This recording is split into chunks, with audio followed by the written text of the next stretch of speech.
And we're live. We're live. And as per usual, apparently we have really bad internet connection, even though we're like 5 feet from the router. Yeah, but we got a storm tonight, so Yeah, it may actually be a little bit of a choppy internet, but hopefully the computer is lying. it's like our first quasi thunderstorm. No, it's not our first one. We had one in February, didn't we? Yeah, really weird one. freak storm in the middle of February, which is thunderstorm. Kind of, unusual. Yeah, but anyways, so we apologize if our picture ends up being a little bit dodgy. But or we suddenly disappear. It would be an internet-related issue. But the thunder is rolling outside. Well, sort of. Wouldn't go that far. Well, okay. It's thundering occasionally. Yeah, a little bit. So, how is everybody tonight? Oh, yeah, we definitely think the 9 o'clock start was kind of nice because we didn't feel too rushed tonight. Yes. On things. We kind of had a little bit of time to regroup between finishing up outside and starting the live, which was kind of nice. Well, we don't finish up outside usually until after 8 o'clock, so it was always kind of a rush to get in. 8. Yeah, for 8:30. Yeah, so much better to be at 9. Hello, guten Yardine. That's excellent. We're always not really sure because we do it through StreamYard, and I think it looks fuzzier on the StreamYard screen than it might actually be. I'm not really sure. Yeah. I think we did go back and watch a recording of one of them, and it looked really clear, right? So it almost seemed better than what we're seeing it right now. But yes. Hey, Honey Badger's Homestead. Hello. Thank you guys for coming in. Yeah. Hope everybody's having a good night. For what are we? Almost the end of April. I know. The 27th it's our last of April. live for April. That's crazy. Our son James turned 10 today. Which is also crazy. Yeah, it's crazy. Yeah. But it definitely seems like 2021 is just like flying by. I know. And what is it? Earlier this month, we were kind of getting to that point of trying to start projects, and yeah. Oh well, and I'm going to say that thanks. I'm having trouble talking tonight. Thanks to Guten Yardning, we have managed to start way too many projects, and time is flying by, and those projects are going like out the window. We came up with a priority list. Yeah. Hello, Going Green Mom. Definitely no problem. And working. Yes, lurk away, no problem. Working is more important, so that's completely fine. And hello, Katie Lake Farm. Hope you guys are having decent weather out there in Manitoba as well. We do you have a pen? Do I have a pen? Yes, we need to have a pen. Sorry. We know it'll come up. Oh, it's over here. There's one right there. Let me Get it. I get it. Okay, he's getting a pen because I've got my notebook, but we need to have our pen. And I didn't think about that as we got started on our live here. Cool. Because something it always comes up. Hello, Walsh Hills. Hello, Homestead DNA. How's everybody? But yes, Katie Lake, how was the weather in Manitoba? Are you guys warm, cold? We've been pretty decent. Not great heat, but around the 13 mark, which isn't too bad. No freezing. So no. Good. And Guten Yardning says half, but that's not very good. It's not very good at all. On a positive note, though, Guten, we are going to pick up 2 different kinds of sweet potato slips tomorrow, which we're pretty excited about. Yep. So we're the purple ones, which is really... They're both purple. Now, we don't know. We'll talk to the people who have them because we found somebody locally that had them. They're both purple varieties. I think one's purple skinned and one might be purple fleshed. Yeah. Not 100% sure on that, but either way, it'll be a fun thing to add to the sweet potatoes we've already got. Mm-hmm. They're just going into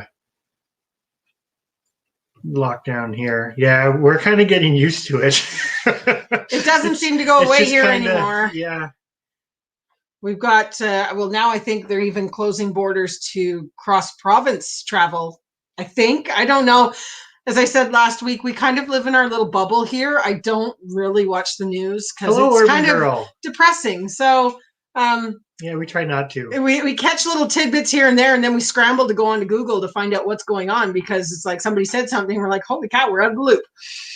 That's the way of it. The way of it, I guess, at this point in time. That's awesome. You got a bunch of stuff potted up. We actually did really well. We've got quite a few seedlings coming up. Like we just planted end of last week or some point last week. Yeah, we did. We're a little bit behind, but we did all our tomatoes, cauliflower, broccoli, some more broccoli, kohlrabi, don't remember, bok some more choy, bok choy, lettuce. some of the earlier stuff. Yeah. We probably should plant some stuff outside, but we haven't quite got that far yet. Mm-hmm. We're still ahead. Okay, like 20 degrees. Yeah, we were nowhere near that. We were maybe about 12 or 13 today. But I mean, 12 is pretty normal for this time of year, yeah. But we were just commenting that it was cool. That's why the grass isn't growing wonderfully yet, but it's coming. The baby rabbit is actually doing well. Yes, very well. I have to admit, I was so surprised. I mean, we'd read such mixed information about whether a single rabbit would live. And I'll tell you, one gentleman did comment actually on the video about, I bet you it's a huge rabbit. It is a huge baby. Yeah. It's huge, and it is so healthy. And like the other one, I don't know how to describe it. It's what, 4 days old? 5 days old, and the whole, like, it can lift itself up and walk around its box. Well, this is one of those things to go from gardening to rabbits for a moment. This is like one of those things about big litters. Big litters don't always necessarily mean big bunnies right away. So it's kind of that trade-off if you're doing it for yourself. Now, singles, maybe not the best way to go to start. But yeah. If it happens, it happens. Kind of. Yeah. Yeah. It's hard. I agree with the anxiety levels. It's hard to watch the news and not get kind of very anxious about everything, but especially when you can't do anything about it. That's the really hard part. Well, yeah, you just, I don't know. It kind of every now and then it's like I hear something about the schools or something like that, and of course I go and Google that because we need that information for the kids. But you know, I don't really follow the whole politics stuff and everything because it's just something that you can't really do much about. No, all I do is kind of focus on having my zone prepped. And we sound like old farmers where it's just like, can't do much about it. So you just carry on what you're doing. Well, this is kind of it. It's kind of, we're trying to build our bubble to be this sort of sustainable thing. And, you know, it is hopefully going to keep us going kind of no matter what. I mean, the one thing, what was it we went to purchase this week, and we're just like, whoa. Was it food? It was something food. Anyways, we went to buy and it's going to be one of those silly moments again, and it'll come to me later. But we're definitely starting to see the benefit to trying to eventually get to the point of having dairy again. That's one big one. Well, that's what it was. It was the ice cream. It was ice cream. Go figure. Going to buy ice cream, and it had gone up $2. About we're very specific about our ice cream. We buy a local dairy ice cream because we like it to, you know, have ingredients that we recognize. Yeah, I hate buying things that have extra stuff added to them for no good reason. But that's just my opinion. Yeah. But anyways, it had gone up $2 for a 1.89 liter or something like that. I'm going to jump ahead to Good Gardening's comment here and then come back up the chat a bit. But yeah, the food price sticker shock. Unfortunately, that's the sad reality of stuff. But then at the same time, that's the big push to try to grow anything. Mm-hmm. The more you can grow of anything, the better you're going to be off in the future, no matter how big or how small of a space you have. I think that's kind of the to sound all doom and gloom, that's kind of the take-home message, to get out and grow something, because you're going to need to. But, I'm going to go back up now.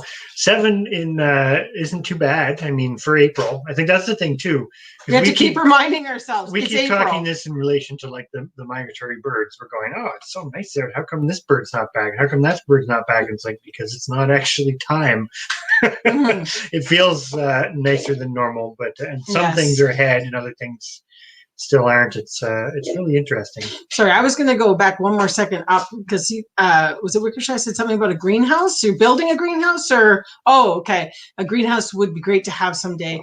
Yes, we are. And that's another thing where we really haven't made use of our greenhouse yet, but we hope to get onto that this weekend. You've got a 4-day weekend coming up, so fingers crossed. It's going to happen. We don't have a lot to finish on it. We have some stuff. And there's some plants in there, but we really haven't. We're putting it to use. It's just we haven't put it into full scale. But anyways, we're still in that setup phase. Well, the tomatoes and stuff will go out there as soon as they're ready to be up potted. But that's another good point. You can think about something mentally, but then you still have to go do it. Exactly. So, pandemic or not, still need to do chores. That's exactly it. And it's kind of one of those things you just don't even. I don't know. It just our day-to-day life keeps us going to the point that you don't really, I find anyways, have time to think about it. So that's where I kind of sometimes feel out of the loop. We occasionally, you get some sort of thing comes up on your Facebook feed, or you see something posted by somebody on YouTube and you're just like, I better go and see what's going on in the world because I'm obviously missing something. So it sounds like Honey Badger's weather's kind of doing that same thing. I forget we had one 24-hour period where the swing was almost 30 degrees because we were 24 during the day and at night we were below zero. It was just insane. Yeah, it's crazy. But, it makes it awfully hard for you need some really hardy stuff, whether it's plants or animals, to be able to deal with that. Or really good outbuildings and buildings to be insulated from it. But we're glad you enjoyed that video. We've kind of, I don't know, we're definitely not experts on it. It's just information we've kind of assimilated over time or know where to go and get. And I find the seed saving part of things is the part of gardening. Like whenever somebody asks me directly, like, hey, where do I start gardening? I usually kind of start with that. It's like, think of the vegetables you want, and you might as well jump right into trying to save the seeds, because if you get in the habit of doing it, it just kind of becomes second nature. You're kind of learning that skill along with your other garden skills. Mm-hmm. Whereas I sometimes find it's harder for people to go the other way, where they've tried a ton of different varieties of something, and then they learn that, oh, well, I can't actually save seeds from them all, but I like them all. And that's almost harder than it's kind of, I don't know if I'm explaining that very well, but yeah, well, it's just sort of as people dive into getting their gardens going, sometimes it's nice to have a little bit of that information up front, because it's like if you grew a tomato that you absolutely loved and put it next to another tomato and didn't know, the separation distances or what you could do to make pure seeds to guarantee you get that tomato the next year. Mm-hmm. It's nice to know that sort of stuff up front. And sometimes it's good to remind people, because you don't think about it. And as we've seen last year and again this year, I don't know if it's the same in the state. Well, I'm sure it's probably the same in the States, but you go to the racks and the seeds aren't there, or you go to order something online and they're not taking orders. So online, because it's so convenient, right? If it's gone. So yeah, and I know they've adjusted better. I think they've adjusted better this year with the supply and demand, but still. Saying that though, we still had the dilemma. We couldn't go and get the potatoes we wanted. Mm-hmm. You couldn't get onions. You couldn't get there's a shortage across the board, and people buying a lot. It's because it takes time to grow it, to get the seeds, to get the seed potatoes and all that sort of thing. So there is just another incentive to Well, and as Guten says down at the next bit here, the prices on seeds are going up too, and we've seen that as well. Everything is just, it's creeping and creeping. So not only is it great to do it so that you can guarantee you have the plant, but you also save money. I mean, we can go and grow 1,000 tomato plants and sell them, and we didn't have to buy the seeds. We didn't have to, not saying that you have to do that, but that's an option that comes. But if Wickershire Project was here, we could do that.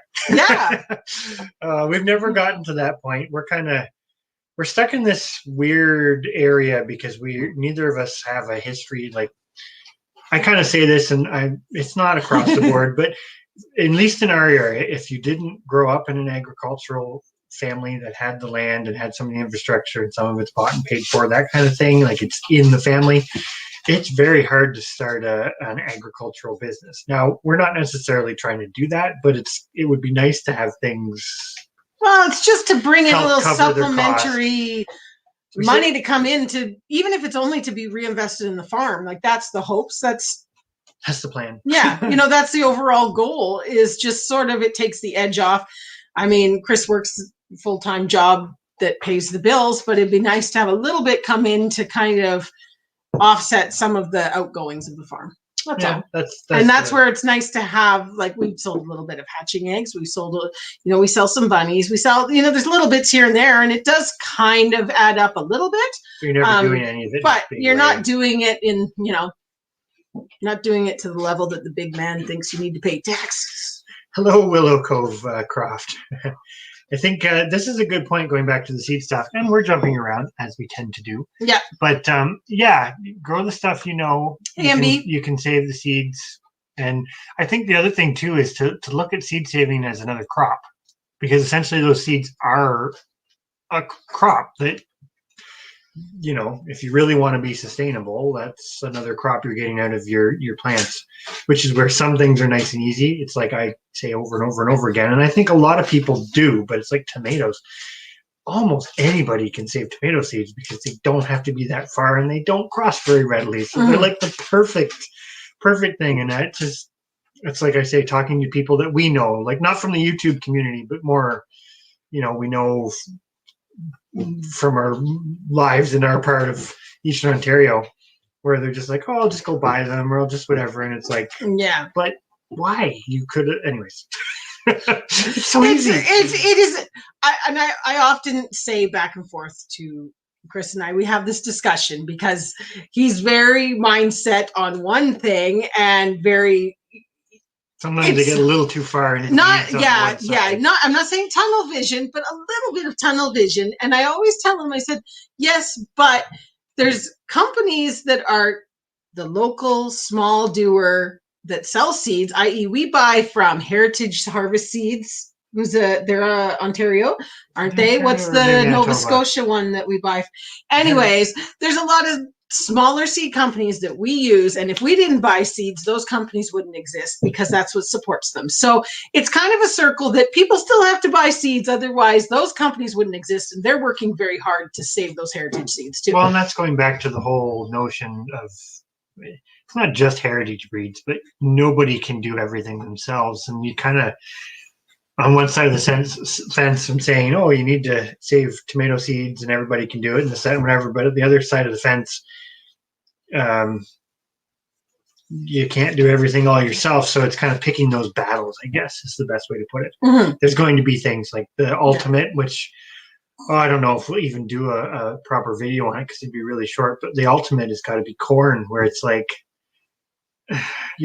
unless you live in the middle of the woods and have nobody within a huge distance from you growing corn, and that's really a hard one. Even though corn is like rural, yeah, it's the crossing that's the problem. It's not the saving the seeds, and that's kind of the. Anyways, we've got a video coming out on the whole topic, and I'm glad that you're enjoying it, and it's awesome that you have saved the kale seeds, because that's anything you save seeds from is awesome. Mm-hmm. We've got one coming in about carrots, which I think really. Because a lot of people do kind of wonder what does it matter if they cross, that sort of thing. But hopefully the carrot one emphasizes the potential problem that comes with that, and basically losing the traits that we want to grow these vegetables in the first place. Yeah.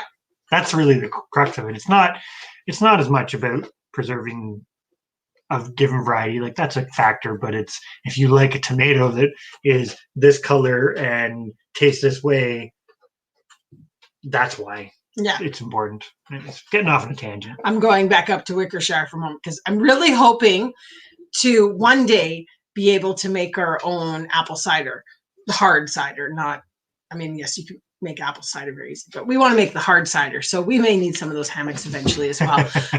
But that's the goal because we have so many apple trees. I don't know if you had a chance. We bought all these presses and we made apple juice last year, which was really good. Which was really, really amazing. But I've got one of those apple juices I took out and I'm stop brewing it. I'm making it into wine right now. You're doing that with I don't know if anybody here follows North Shore Preparedness, but he did a video on just taking juice, adding 1 cup of sugar, 1 teaspoon of yeast, and leaving it for 3 weeks. And so I'm trying that with our homemade apple juice right now, and I'm really hoping that it'll turn out amazing because then that will change the ball game for some of the stuff that we can do with our apples because we have a lot of apples. Mm-hmm.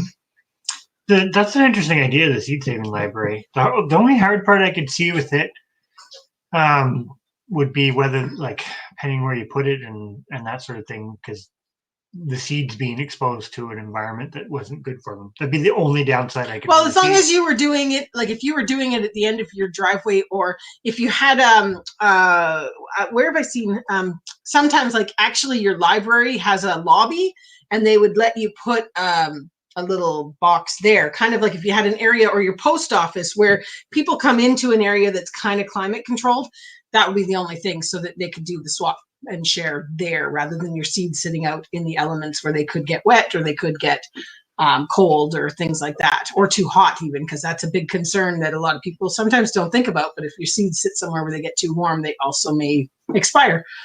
Depending on what they are. But I think that's a great idea, and it's so awesome to get the kids involved in that. I know we constantly are trying to encourage our kids and teach them all these steps that go into it, so that they understand where their food comes from, and also how to grow it and do it themselves, because you never know. Some days it feels like an uphill battle, but then you'll go one day and they just surprise you. It's amazing what they've learned. And, they're doing online learning here, and because of all the stuff. And sometimes it's amazing when you're listening to them talk to the other kids in the class, or just the stuff they say about it. It's like, wow, you're completely unprompted, and it's amazing what you absorbed. Mm-hmm. Yes. But, so that's kind of cool. But yes, Going Green says these. Oh, you've got. Sorry, I've done that with the grape juice. Yes, yeah. I'm pretty sure that Going Green. We've seen you in North Shores, so maybe you saw the video as well of his. But for months, I've been meaning to try it, and I finally got the juice out of the freezer and sat it aside. Nobody drank it before I made it into wine. So, and I've clearly marked it so that it doesn't get drank by somebody that shouldn't drink it. But yes, that's awesome news. Jason awesome. And Danielle. That is awesome news. I definitely hope the 7th one comes through, and that's really good. Another couple that bought some right before you, and I know last week on the live I kind of went, "Oh, you guys, you did great with the hatching eggs," and then I mixed you guys up. But anyways, they had they thought they did about 50% or 60%. What they said, they were pleased. Anyways, I think they ended up with 16 or. Something like that. Something. I forget how many they got. I forget how many she said that they'd gotten. But anyway, so that's really good. We've got all of our hens have decided that it's time to go broody now. Yeah, what are we up to? We're up to six hens, and they're all sitting on. We've kind of narrowed taken some eggs away to get them down to around 15 eggs that each one's sitting on. And they're all color coded so that we know which hen's which, because we've got one big box stall in the barn and we've got all their broody pens in it. So we just kind of keep, because become the maternity. It's the maternity ward. Yep. Anyways, it's great, but it's kind of one of those things we're running out of space to put cages, because this is the most hens I think we've ever had go broody. Well, I shouldn't say that. This is the most chickens we've ever had coming into a broody season, because we've always something's happened and we've had to change things around and whatever else. So we're a bit more organized this year. Yes. This is hopefully going to turn out well for us. So you watch, this is the year we're going to have like 150 chickens, and we're just going to be like, what are we doing? Mm-hmm. No worries, Free Henley Maid, but thank you. We appreciate that. Hopefully your headache isn't too bad. I'm glad you enjoyed the video on the cows too. It was just kind of a spur of the moment thing. I wish I'd videoed them from the beginning when they first went out, but I was so I'm going to say it. I was so pissed off that they went the wrong way. I was in a hurry, and I just wanted to get the sheep out in their pen and the cows in their pen, and nothing was going right. Hello, Indiana Backyard Gardener. Thanks for coming in. And anyways, after I went and put the geese out, they were still running around, and I'd calmed down by that point, to the point that I could actually appreciate what was happening. And I do love those cows, but boy, oh boy, I was upset with them that day. That's the thing about, I think, homesteading is always frustrating days, even though half the time it's nothing big. But 6 already is pretty good, and I'm pretty sure we're going to get a couple more. I think we'll get one out of the purple line still, because we have 2 hens out of the purple line sitting. And then if we get a third one, I think we're going to leave it at that, because that could be 30 chicks, which is plenty from that one line. And then I think we're going to have one out of the yellow line once they collect enough. Mm-hmm. And maybe the green/black. We'll see. But where are we here? Well, I'm just kind of going back through, and I apologize if I miss anybody or we're kind of getting down. Yes, he shaved. Yes, it was finally time. You've been almost a year because you kept it all last summer. I trimmed it a little bit, but it was just it was when it was getting warm, like in the days. I'm just like, I think we went out and we did the work on the weekend. I think it was, I don't remember what day it was that I actually shaved, but we went out and did the fence the one day, and I think I came in and I'm just like, that's it. I'm done. I'm done. It's too warm. It was hot that day, though. Thing.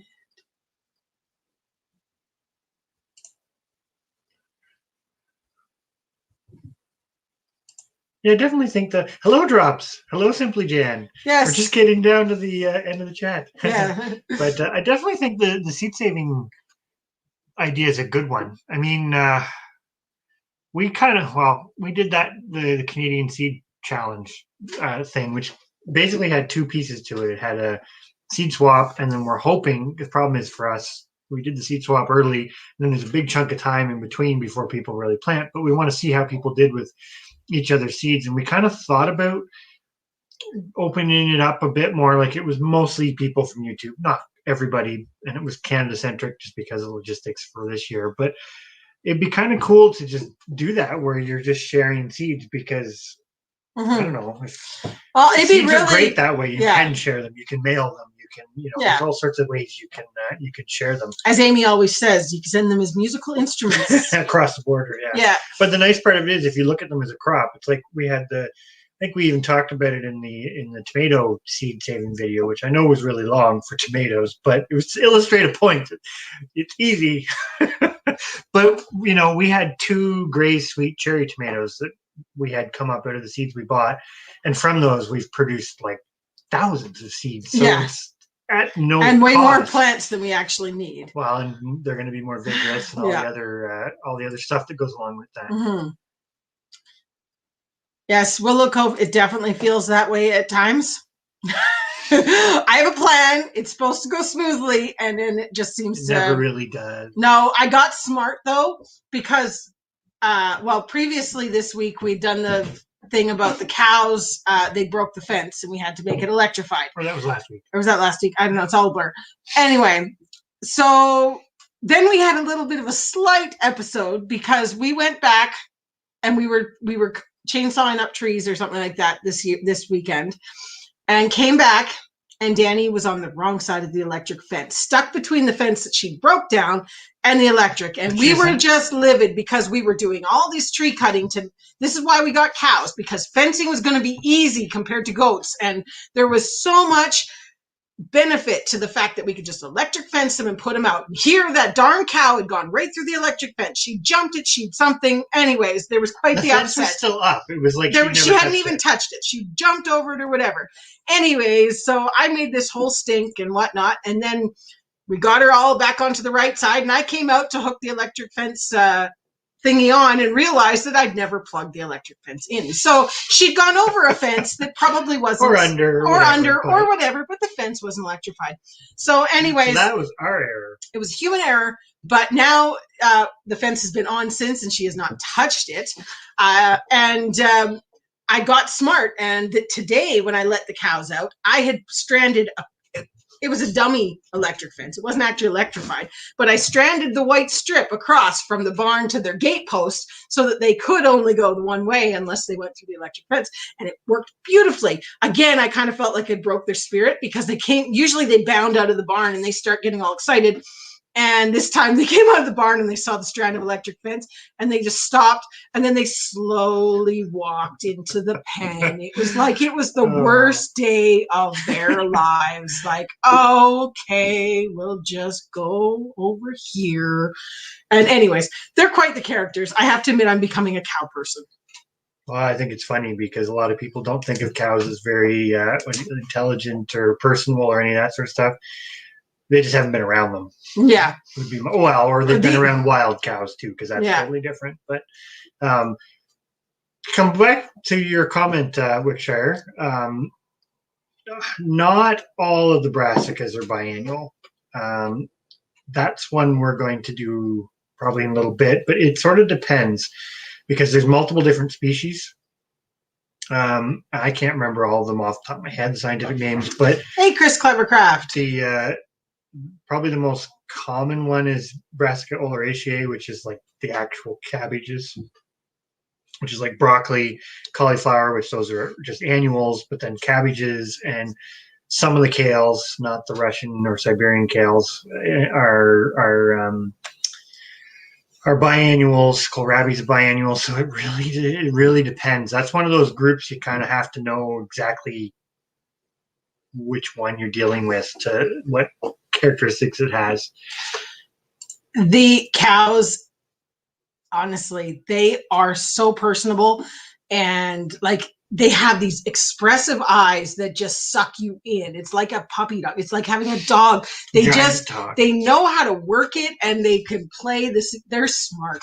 They are smart. I don't know. I have to admit, the cows are something that has really surprised me, as Willow Cove saying here, the cow guilt trip. Yeah. I mean, and it is one of those things, like you can just see I totally ruined their fun. But at the same time, I didn't have time to waste this morning, so that's how it was going to be.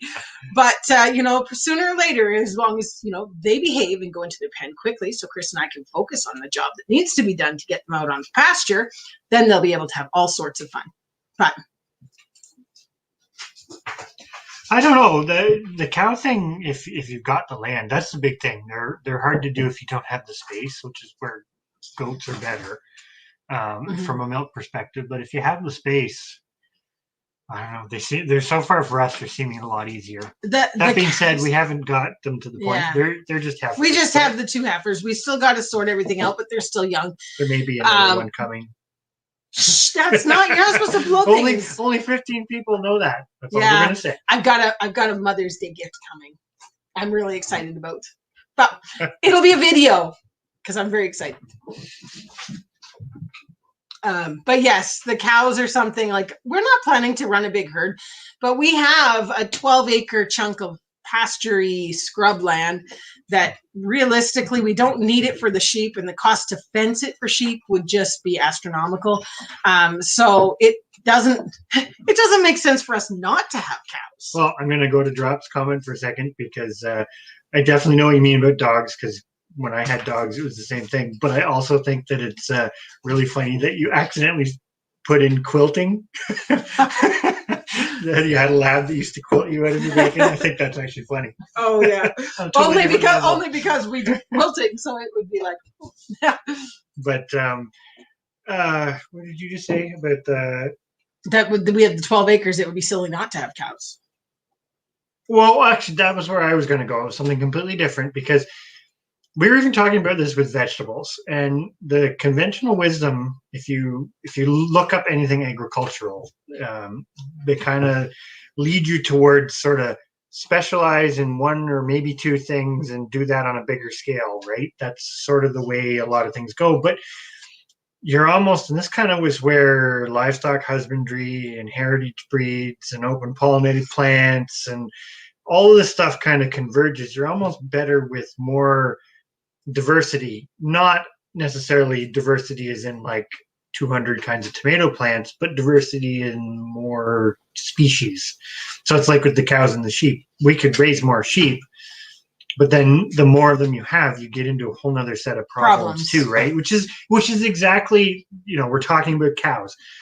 If you look at some of the I'm not going to say mainstream, but some of the things that have come up recently but the negatives of cows and how environmentally they're negative and this, that, whatever. It's not the cows. No, that's how they're the way run. It's done. Yeah. Right. When you scale it up to that level, I mean, that's where the problem kind of comes. Mm-hmm. That's a whole bigger topic, but yeah. Yeah, it sounds like he was really good at trying to guilt you out of your bacon. Yeah. Have a good night, Guten Yarning. Thank you very much for coming in. It's always nice to see you. Yeah. We haven't. We've got to catch up on some of your videos. We'll be honest, and same to anybody in here. But we're trying. We're having trouble. It's just as the days get longer and there's more stuff to do. But occasionally, the nighttime somebody's put on and it just runs commercials, everything. It just runs. So put on a playlist and just let her go, because that's how we're supporting us right now, because it's one of those things we don't get in until late and then try and keep up on everybody's. We try to binge watch. Honestly, just so everybody else in here knows, we don't expect everybody to watch ours, because we know a lot of our subscribers and followers are in the same boat as us right now. It is crazy time. And we certainly have no expectations of people watching ours. This is where the lives are so wonderful, because we can get together and chit chat and sort of catch up.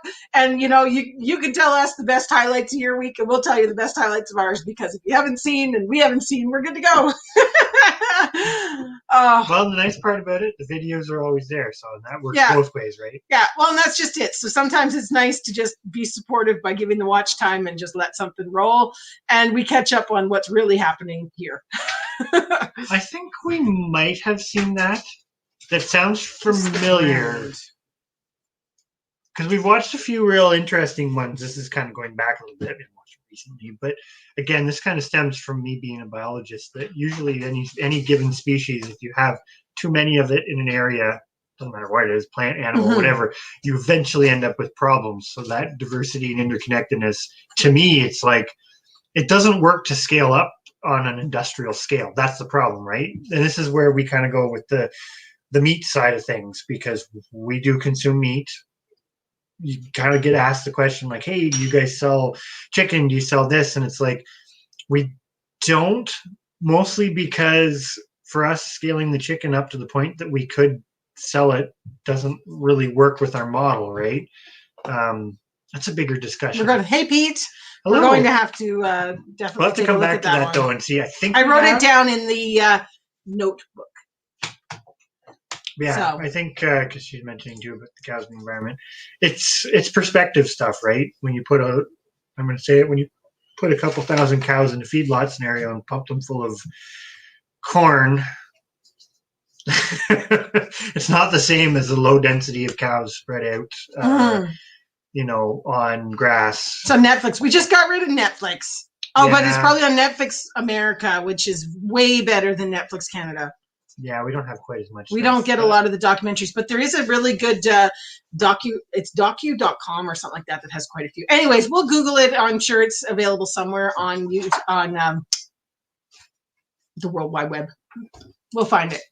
Yeah, we'll take a look. There's been a couple we've watched, but there was one we watched. It was good. The information was good, but it was really negative towards the cattle part of it, and it kind of missed the social, but the human aspect of it. You know, it's kind of like it's like talking about cow farts and how that destroys the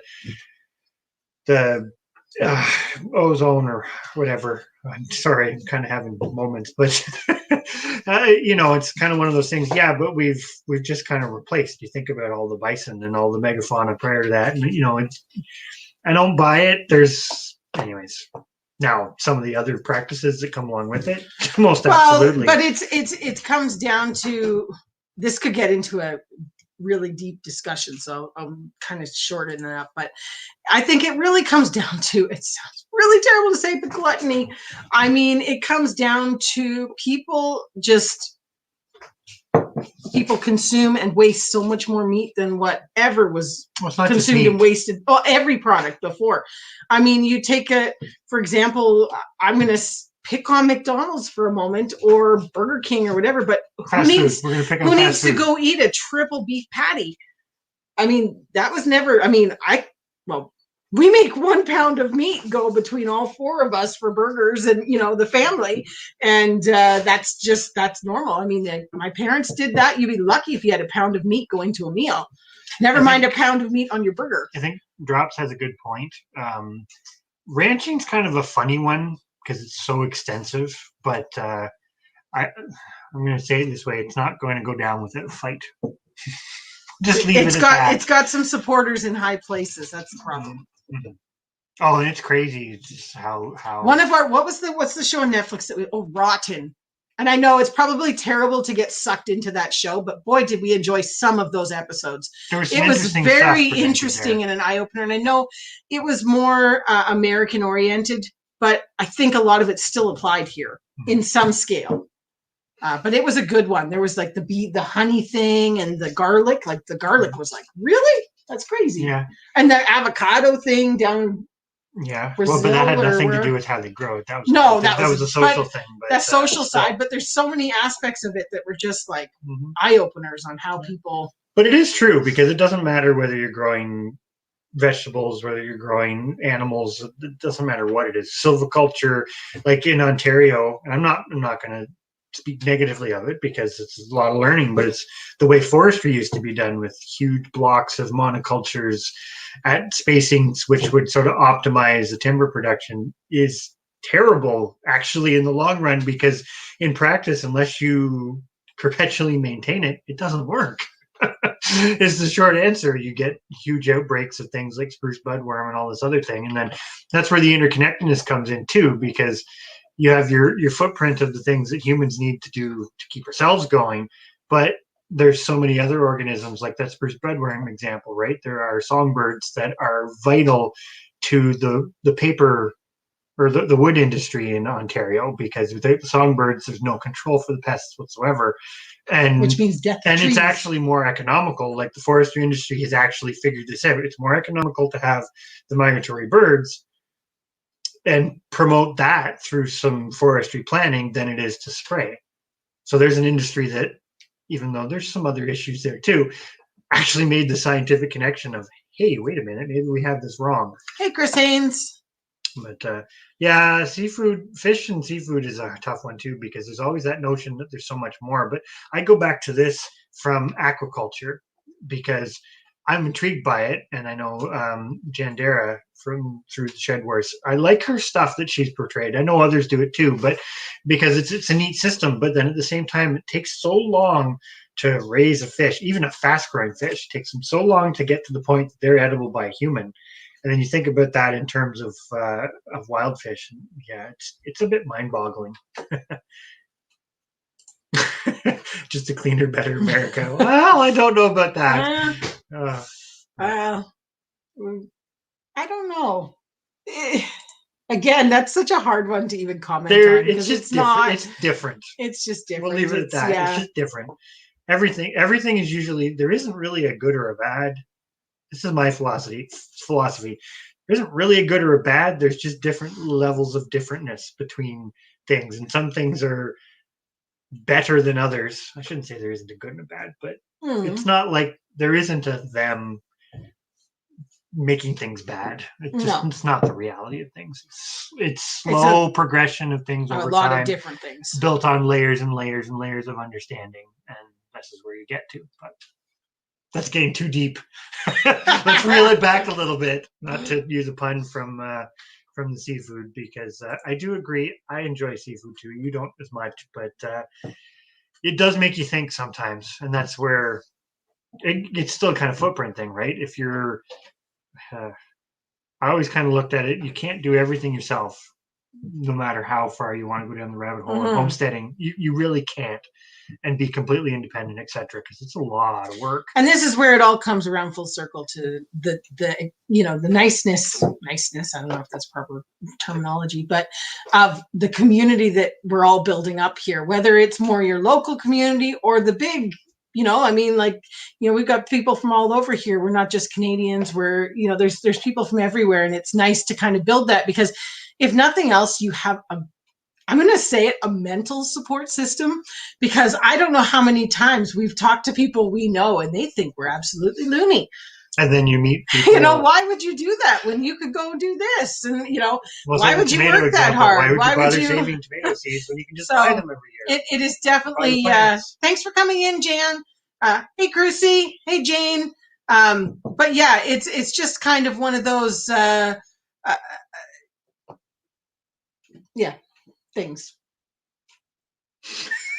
Sorry, Ed. There we go. There's a technical term for it. It's just one of those things. It's just one of those things, yeah. But well, that's part of it drops, but I think it's, depending on what it is, it gets, I don't know. Just from it's like what Chris Clark, there's many thems, and that's true. Yeah, there is no one them or one the man or whatever you want to call it. It's a collective thing. At least not perpetuating it after they figure out they screwed it up. Yeah. But I don't know, Chris, if North Shore's been on tonight. I don't think so. But always tanks things. Sorry, we're just kind of catching up. Yeah, industrialized any kind of farming is. I understand the theory behind it, but still kind of question about it because it's usually not executed as. I'm going to say this bit of a loaded thing. It's usually not executed as well as it should be because it's like, for example, when you're an industrialized farm and you have all that waste from it. I mean, look at the level, and it's not even done always the best. But look at the level that human waste has to be dealt with, and it's like if you're not dealing with the animal waste to the same level of standards, hence the problems with nutrient loading and all this other stuff, which of course is very different from a cow out eating grass, dropping its droppings randomly throughout but that's still a thing of scale too. But Hitchy Chick, hello. Better late than never. Ooh, you're raising trout? Oh, that's really cool. I've always thought it would be kind of cool to do some. I wish our pond stayed big enough, but by this end of summer, it's too dried out. It's too small, period. Yeah, it gets too shallow. But that's cool. We'll have to see how that goes for you. Do you have like I'm assuming you've got a pretty good sized pond to grow them. What kind of trout are they? Rainbows or? I'm always curious. I like fish. Lake trout. I doubt it. They don't grow very fast. But they're tasty. Isn't that what we... I like trout, yeah, but they're one of those ones that they take a long time to grow to a good size, unless you're in a really, really big lake. I think you are kind of right. It's not necessarily that people have to move out of cities. There just has to be... It's like the move from... Lawns are fine to a point. Like we always say this in the country. We have a septic tank. Yes, you can convert your septic into certain kinds of whatevers, but at the same time, it's not a bad thing to have that one little area. But if you've got 5 acres that you mow 3 times a week, it's kind of... Oh, well, we drive by it all the time. You get to, you start to move up into the edge of the cities, and you see these, like, they're housing...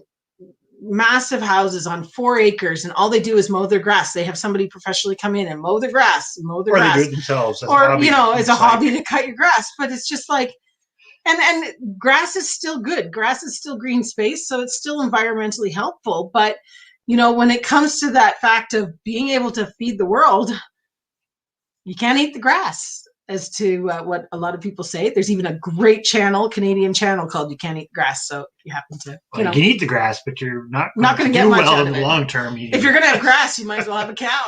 Well, or something else that eats the grass. Hence where I kind of am of the mindset, at least in a small scale, diversified, even if your main focus is vegetables, because I think Wickshire Project had an excellent point about weather is key. Your climate is absolutely key to what you can grow, and that's where there's all the different challenges, right? If you're in the desert, you've got a different set of challenges than if you're in Alaska, than if you're in, it's kind of like permaculture. Some of the most what do you call it? The early formation of some of the permaculture stuff is for sort of tropical and subtropical areas where it's like you actually could grow 365 days of the year without substantially modifying your environment, i.e. you don't have to do it inside. You don't have to, right? And that's very different from, say, where we are, where you can't do that. It just doesn't work. I agree with this. I agree with you, I don't think monetarily that's what they're going to do. No, because at the end of the day, it comes down to money. Everything does. This is the problem with a small scale farm. It's not lucrative because you can't scale it up. You can only scale it up to a point, i.e. if your carrying capacity of your land can only support 2 cows, you can only have 2 cows without a lot of inputs, which kind of... we're excited though, because there was discussion that they were going to reopen the butcher at the Joyceville Penitentiary because of this. That's a whole other thing. But whether they do or not, because it isn't that far from us. The elephant garlic is something we do want to get, because we were talking to somebody 2 lives ago about that. We don't have any, but we definitely want to... Until August-ish. Okay. We should... maybe you could send definitely we'd like to look into getting. I was gonna say send us the link, or I don't know. I guess you probably can't post it if you're not a thingy. I can make you a thingy if you'd like to be a thingy, so you can post a link. I can't remember if we did. Nice. Those are the brook trout. They're the really pretty ones, and they're pretty tasty too, and they grow pretty fast. So that's pretty awesome. Chris knows his fish. That's his fourth. Well, no. As a biologist, you know fish, you know turtles, you know plants, you know. Well, at least to our area. But hey, C-Jam. I don't know if you already said hi. No, I haven't. But thank you for coming in. I think you were in early because we saw your comment at the beginning. But, we had done the change to 9 today, so. Well, and then on top of it, the one that really kind of irks me about it is when you get them near the water, and then in our area there's lots of Canada geese, right? And then they complain about the Canada geese. It's like, well, you mow your lawn, you keep it in the perfect vegetative state for a grazer, and then you complain when the wild grazer comes and won't leash your lawn. Mm-hmm. And at the same time, the geese are just fertilizing your lawn, which is even where it gets even more ridiculous, because if you're spending money on fertilizing your lawn, why are you complaining about the Canada geese? They're doing it for you for free. Yeah. Anyways, there's my rant. Oh, I can rant about a lot of things. Yeah. But, we're doing pretty good tonight. I hear it's raining. Pouring rain right now.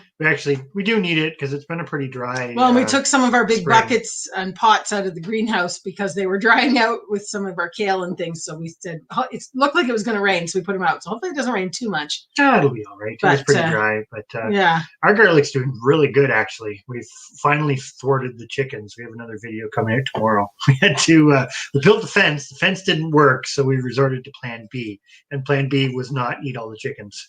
No, we did not eat all the chickens. We went to, trying to find different ways to keep them out of the garlic. Well, we knew the way. We just didn't get around to it, which is our own laziness / busyness / whatever you want to call it.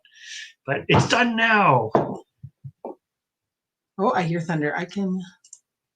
Do you have the elephant garlic, or we've got a big patch? What did we put, like 200? Wasn't it like 200 and some? Yeah, we did music garlic. We planted regular. And we do have a little bit of Siberian, which I know music and Siberian are not too different, but I got them from my friend Miles, who also has a channel. But that's all we've got going right now. We'd love to do the elephant garlic because I know it's actually not the same species too, which is kind of cool. Okay. Sorry, Chrissy didn't respond as to whether you'd like to be a moderator to be able to post your link. If you know the link for where you bought the elephant garlic, that would be awesome. Or what the company was even, because that would you could either just kind of figure out a way to type it, or if you want to be made a moderator, then you can post the link yourself. I leave that completely up to you. You can let me know either way, and then I can do that. As an aside to what Drops is saying, because I definitely agree, there's Canada geese are one of those success stories in a human landscape, which really is kind of a good thing in a way. That's if it wasn't. Well, she does have elephant garlic, which is awesome. Yeah, we might. We'll have to talk to you about that, because we would definitely be interested in getting some of that going. Maybe we'll have. Maybe we'll have something that we can send you back in exchange. Not sure what. I'm sure we have something. I'm pretty sure she doesn't need Scotia tomato seeds. Since we have a lot of those. Okay, so let me do, I'm going to make Chrissy. But yeah, going back to Drops' comment, I am a big proponent of geese as sustainable livestock because, cats are playing in the background. Because there's something you can do on a small scale, and they're the only poultry that you actually can feed off pasture. They just eat grass, and you do have to feed them some other stuff, but I mean, chickens being omnivores, they're a lot more difficult. In geese, if you're looking for something that does meat and you have a little bit of space, I'm a big fan of them. So we'll see. 2 of our goose hens are currently sitting, so the third one very excited. Seems not very keen. Hey, getting clean on the prairie. Sorry, I don't know if you'd already said hi. Nope, haven't. I'm interrupting you for 1 second. I posted our email on there. If honey badgers, honestly, if you were willing to send a little bit that we could, it would be in the fall, I'm assuming. I don't think you can plant it right now, but you might probably know more on that than we do. But if you want to send me an email, then we can send you an address, and vice versa. If there's something that we have here that, especially since we're in Canada, it's not a big problem shipping that sort of stuff. So yes. Oh, and thank you, Chrissy, for posting that. I'm writing it down right now. Brex bulbs.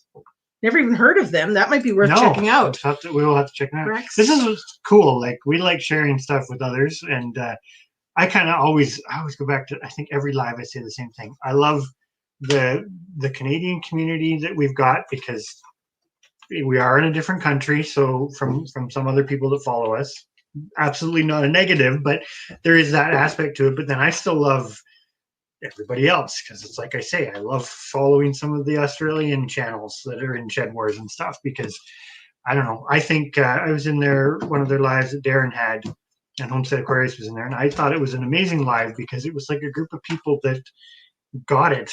Like, you need to grow your food, and it's. Are you talking about the other day? Yeah. When besides, Mark fell in the creek. You couldn't miss out on Arkansas woodcutter. I believe now Homestead Aquarius can probably tell us better, but I believe it was 1 hour and 45 minutes into their live. Yep. If you go watch, Mark falls into the creek. It's pretty good. He didn't. Is it 1 or was it 2 hours and 45? No, it was 1 hour and 45. Oh, I don't know. Homestead Aquarius might remember, he managed not to get his phone. It was priceless. Cool. I really hope they cut it out and do a short, because it was priceless. Yeah, I agree with Share Project.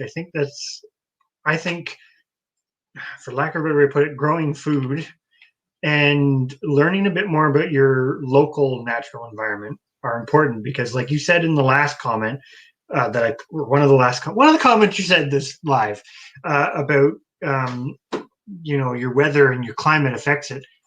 That's your local environment. And so many kids now, like, we say this about our kids because we're avid birders and talking about trees and geological formations, and like, we just ramble off all this weird stuff that most people are totally oblivious to. And the kids pick it up, and they'll go to school and they'll tell their teacher will be like, oh, there's such and such a bird. And they're like, no, it's actually this, and it's a female, and I know that's very specific to birding, and some people would say birding's not the be all end all, but it's still an awareness of what's going on around you. Mm-hmm. I think that's the part that people are missing, which ties into the food growing. Yeah. Another little rant, but Jane's asking about a place to get onion starts from seed. For you, because you're not far from Kingston, Baker's Feed in Forfar. I'm not sure where you are. Yeah, she was talking about. I think you're in the Kingston area. Jane. No, I thought that she was closer to Toronto. I have to, because she was talking about the penitentiary stuff, so I didn't know. I thought maybe. Oh no, I'm pretty sure Toronto. Just to talk about you on live YouTube here as to where you're located, but I'm pretty sure Toronto. Dropped his it's going to be a thing. Who's correct? We got the chickens and locked them up. We locked ours up, didn't we? Yeah, they're all locked up. Yeah. Sorry, you made me think about that now. There has been a few nights where we've slipped up, and there was raccoons fighting 2 nights ago outside. Chris woke up in the dead of the night, and you could just see him go, ooh. No, raccoons are one of those. The one thing. Anyways, I don't outright hate them, but they're just one of those things that in a lot of landscapes, they're so subsidized. They exist at such a high level that they actually have a negative effect on a lot of stuff. Mm-hmm. They're not the only thing, but they're probably way more negative than Canada geese are. I think, sorry, I'm going back to Lauren. Okay, so Chrissy's saying there in West Lauren. Indiana backyard gardener. I don't know if you tied this into your talk that you were having with, but the about having to do the personal finance, and I think that's very important. Mm-hmm. I pick on you, but since I was 9 years old, I've filed my own taxes. I've done my own taxes. I've never paid somebody to do my taxes for me. And I just think and I know it is, some people have a lot more intricate, but I've had my own home-based business. It's just something that I've learned. I've never gone to school for it, but I can do it. And I think it is so great that the kids now are learning that sort of stuff. They're learning how to save, because I think there's a whole generation, probably my generation, to be honest, that never learned to save money. Never learned the importance of money. People didn't realize they had to. No. They thought there was an ever-ending... exponential growth, which, if you know anything about growing food, there's no such thing. There isn't exponential growth. There's always a limiting factor. I should find the link to that live and put it here so everybody can go and watch at 1:45, because it is funny. That was... That was pretty good. That was Darren Farm Forge hosted that, wasn't it? Yeah. Everybody definitely go watch that at 1:45. It's hilarious. Well, it's not, I mean, it was just a random thing. It was just funny that it happened on a live. And nothing bad happened from it, which is what makes it funny. Yeah. But, sorry, we're just catching up. Yeah. Going green, waiting for your cats to come in. Yeah. It must be that time of year, because we're almost at the time of year that she nabbed the chickens. No, I guess it was May that she went into the coop in broad daylight, and we had to get rid of a raccoon. So, yeah, okay, CGTA. So GTA. I win. I'm not sure online. Maybe the link that Crucy put up, maybe they do. We've never checked them out, but I've never really ordered. Bulbs onion online. Bulbs, yeah. We've always kind of got them locally.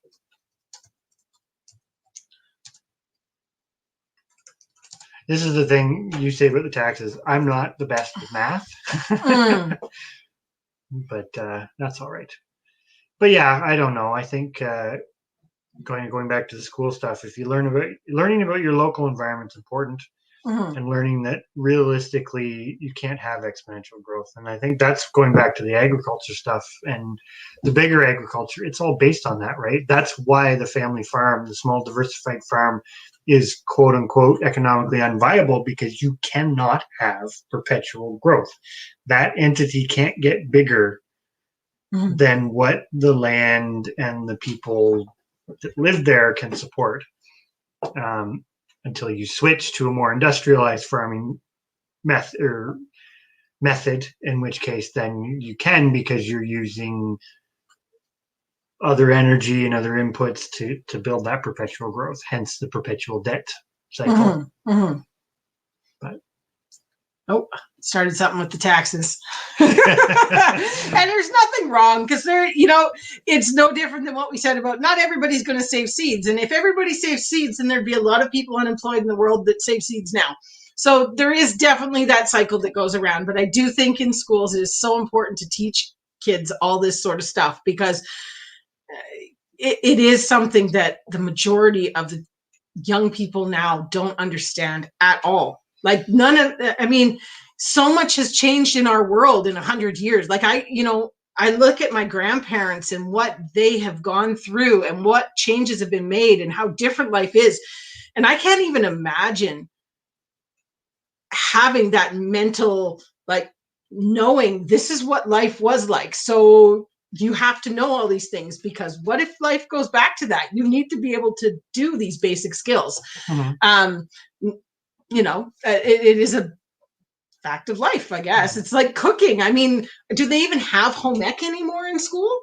I might depend on where you are. I don't think so. I don't think that they do home economics anymore. I mean, we learned to cook our own meals and sew and all these sorts of things. And those were just basic skills that you needed. And now I don't think, like, carpentry class, what was that called? There was home ec and there was... Oh, there's multiple incarnations, but yeah. Oh. Hello, the Tinker's Wife. Hi there. Yeah, seed potatoes. Seed potatoes are something that's not around here either. I mean, they're there, but not. We were after some real specific kinds that we wanted to replenish, because we've kind of been told that, or this is in Canada, so I think a lot of the Canadian stuff comes from what's been produced in Canada. So it may be different in the US. I don't actually know, but we were told basically a lot of these shipments are pretty much about half of what they used to be. And I think a lot of that does come down to some online sales and stuff too. Yeah. We just don't seem to be able to just go and pick them up. Now, saying that, we were at our local TSC, which has been bought out. I can't remember what they are now, but anyways, and they had a lot of your like russet potatoes and your red potatoes, like the standard type stuff. But any sort of specialty type ones, there's nothing. Even fingerlings, like nobody seems to even have fingerlings and stuff like that, which you would have thought would have been common. I think it'd be one of those things. Keep checking would be probably the best. Like, keep checking any of your local sources, and if you find them, get them. Yeah. Don't wait. Just get them if you do come across them. Because we're noticing a few things. I can't say for potatoes, but we're surprised every now and then. You'll go into some place. We don't go shopping very often, but you'll go in and it's like, oh, they actually have, they got a shipment and they have quite a bit. And then you go back 2 weeks later or whatever. Electric fencing stuff is a prime example. If you need to fence, buy it when you see it, because you go back and it's not there. Everybody's doing it. Fencing stuff, and I don't know if that's because everybody's gotten into chickens and things like that, so people are building fences and stuff. But I mean, definitely the fencing stuff seems going back to the school thing. Everybody's kind of saying the same thing. They either don't teach it or it's a short little specialty class. Yeah. But it was like Drop said, you're better to be able to fix your stuff than to have to pay somebody else. And, you know, from a homesteading perspective anyways, and being sustainable, you need to have a very vast array of skills that aren't taught anymore. I think Patty has an excellent point. This is kind of what we were talking about earlier, that, and it's not just seed potatoes, it's seeds, chickens, it's everything. You know, it takes time. And this is something that goes back to the prepping stuff, because we follow some prepping channels. And glad you're feeling better. Freehandly made. No, that's good that your headache's not as bad. But going back to the prepping stuff, this is the one thing that I find sometimes a bit hard. It's like when you are in some of the prepping communities, and there's occasionally that mindset of like, oh, I've got a couple seeds, or I've got my survival seed pack, or I'll be able to go and grab some chickens or whatever when the time comes, and it's like, no, you won't, because you need three things to be able to do it. You need the space to grow it.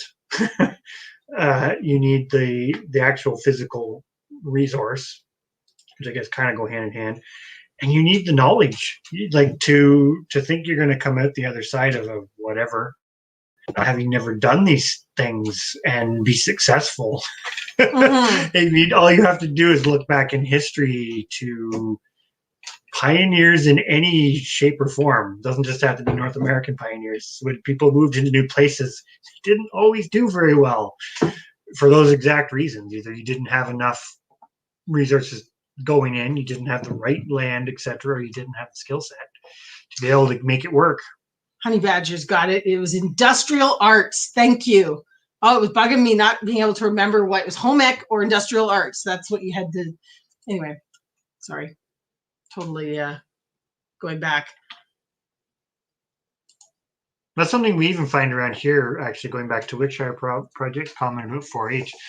I mean, the current state of things has really killed that. And that's actually something, I am going to say this, bit of a doomy, gloomy sounding thing, but less so in the plants and more so in the animals. I have a funny feeling that what's going on right now is going to have the reverse effect on a lot of the heritage or less industrialized livestock breeds, that they're going to become more rare, because a lot of the people who were maintaining them, and this is not across the board for everything, we're really relying on things like 4-H and showing in that to sort of justify it. And you can't do that now for the most part. So, you know, plus you have a lot of people getting into things, and it's that same thing. If you didn't have the skill sets or whatever, you can buy the pigs, you can buy the cows, you can buy the chickens, and if you end up killing them all, that can have a negative effect, because I've been through a couple of ups and downs in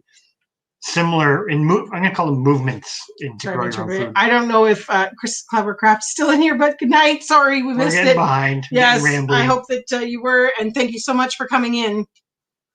It was up actually, but I'm way behind. I'm gonna kind of skim this quick and just see. It's okay. I'm going through. You're doing fine.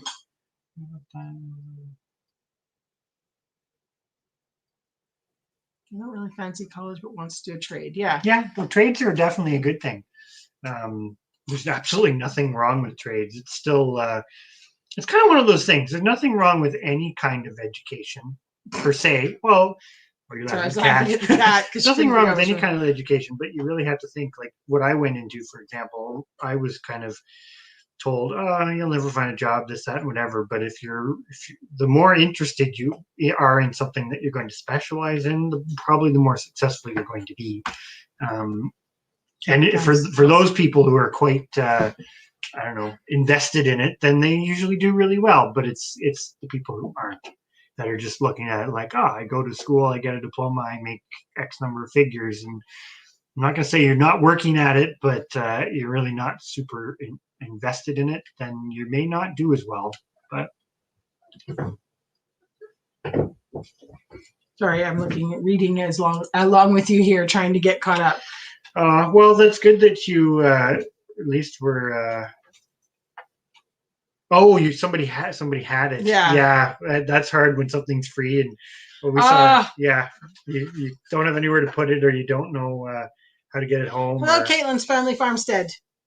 Sorry, we're slowly catching up. I'm getting there.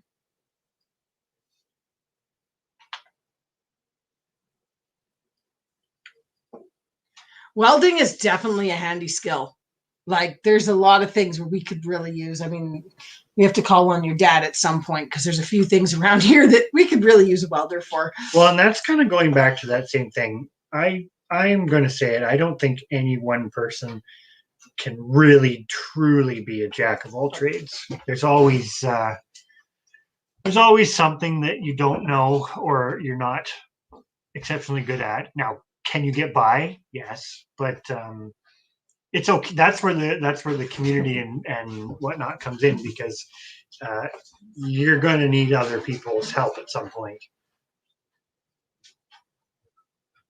That's just my opinion. But I saw a good comment up here. Going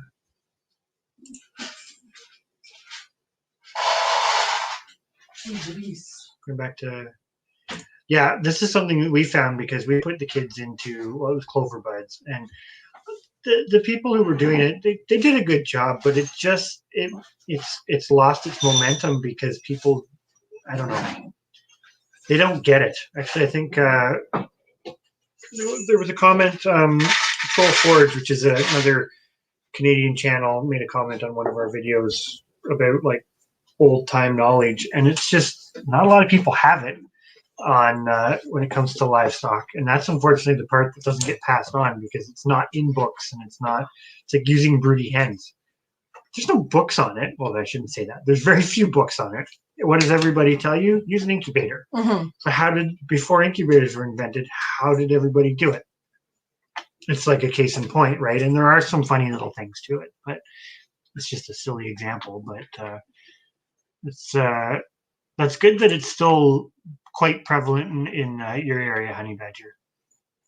That's not a bad thing. I kind of hope it. I hope it doesn't. I hope it hasn't been hurt bad by the COVID. I know a lot of the dairy 4-H is still running online. They're doing it even just like virtually, but a lot of the other clubs, from what I understand in our area anyways, just aren't running right now. And the longer you go without doing something, the harder it is to get people back involved. And I think that's the one thing, like we commented on that with people that, for example, raised goats for showing purposes, dairy goats and things. There haven't been shows this will be the second season now of no shows. And it gets expensive to keep up with that sort of thing. Well, and that's something, because we got out of the goats last year, and part of it, I am going to say it, was because of the association really was putting an emphasis on like commercial or like industrial sort of milk record type stuff, which I get.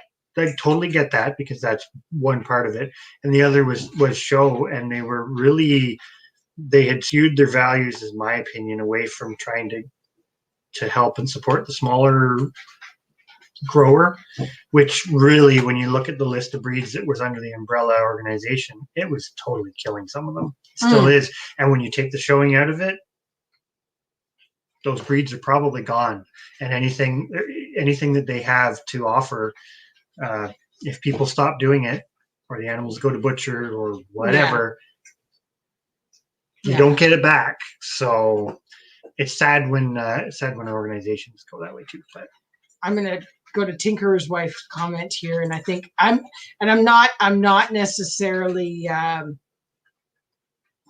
This won't be a necessarily politically correct comment, but I think here a lot of that encouragement is because a lot of people are brought in to do the trades. That, and like you also have they're this immigrants for the trades. And there's incentives too. Like, yeah, I'm not going to speak negatively about any school organization, but they're a business. Mm-hmm. At the end of the day, they're still a business. Yeah. Set up differently, different set of rules, but they're still a business. But on a lighter note, we all get forehead stickers if we're doing the right thing because we're gardening. Oh, yeah, I thought that's a good comment. Yes. I need to look into it. Not that we're there. We're not even close. Thank you, honey badgers. Yes, we will check that out. We will check it out and get back to you. But I want to look into designs because people are doing all the sticker stuff. I noticed this is when you're monetized and later on in life. But we're distracted. We're talking about stickers now. We're talking about stickers. But I do want to work on some sticker designs because I think it'd be fun. Fun thing to do. Yeah.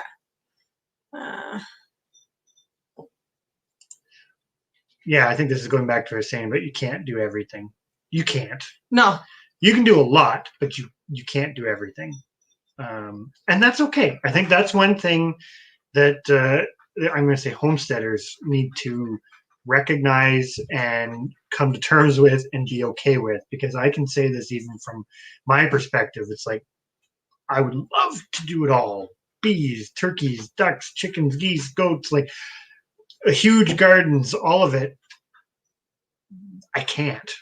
We can't. Like, you have to pick your battles and you have to pick what works best for you. And all the other skills that layer on top of that, you still probably can't do it all. You can learn a lot and you can do a lot of things, and you're pushing yourself is good. But there are some things that you will get to a point where you're just like, I think right now that's outside of my wheelhouse. Now, if you have the opportunity to learn about it, that's great. Take those learning opportunities. But hey, Quebec Homestead, hope you guys are good tonight. Yeah, we're way behind. We're not too bad. We're doing good. I'm doing all right tonight. Yeah. There's a kind of a big discussion there about FFA and 4-H. And I would say basically both were sort of to teach people about agriculture and farm ways. I always say that the 4-H, in my day when I did 4-H, it was very sort of traditional farm type stuff. Now, like when we had Alex in, cat's trying to pull the computer off the table. But now, when we had Alex in Cloverbuds right before COVID, 4-H had expanded into so many things that were not farm related at all. And I'm not saying that it was bad, but it was kind of gone down the line. Like you could do tie-dyeing. You could do, quilting, I suppose, is a bit of a skill. Cloverbuds is to get. Well, but no, but these were things that they were teaching the Cloverbuds that they could go into once they got to be 9 years old. So it kind of, it seemed to have gone a little bit of a different way from what I point, Patty. What's that? Have a few skills you're really good at, and you can barter the rest. Yeah, it's true. Well, and that's the other thing about homesteading too, right?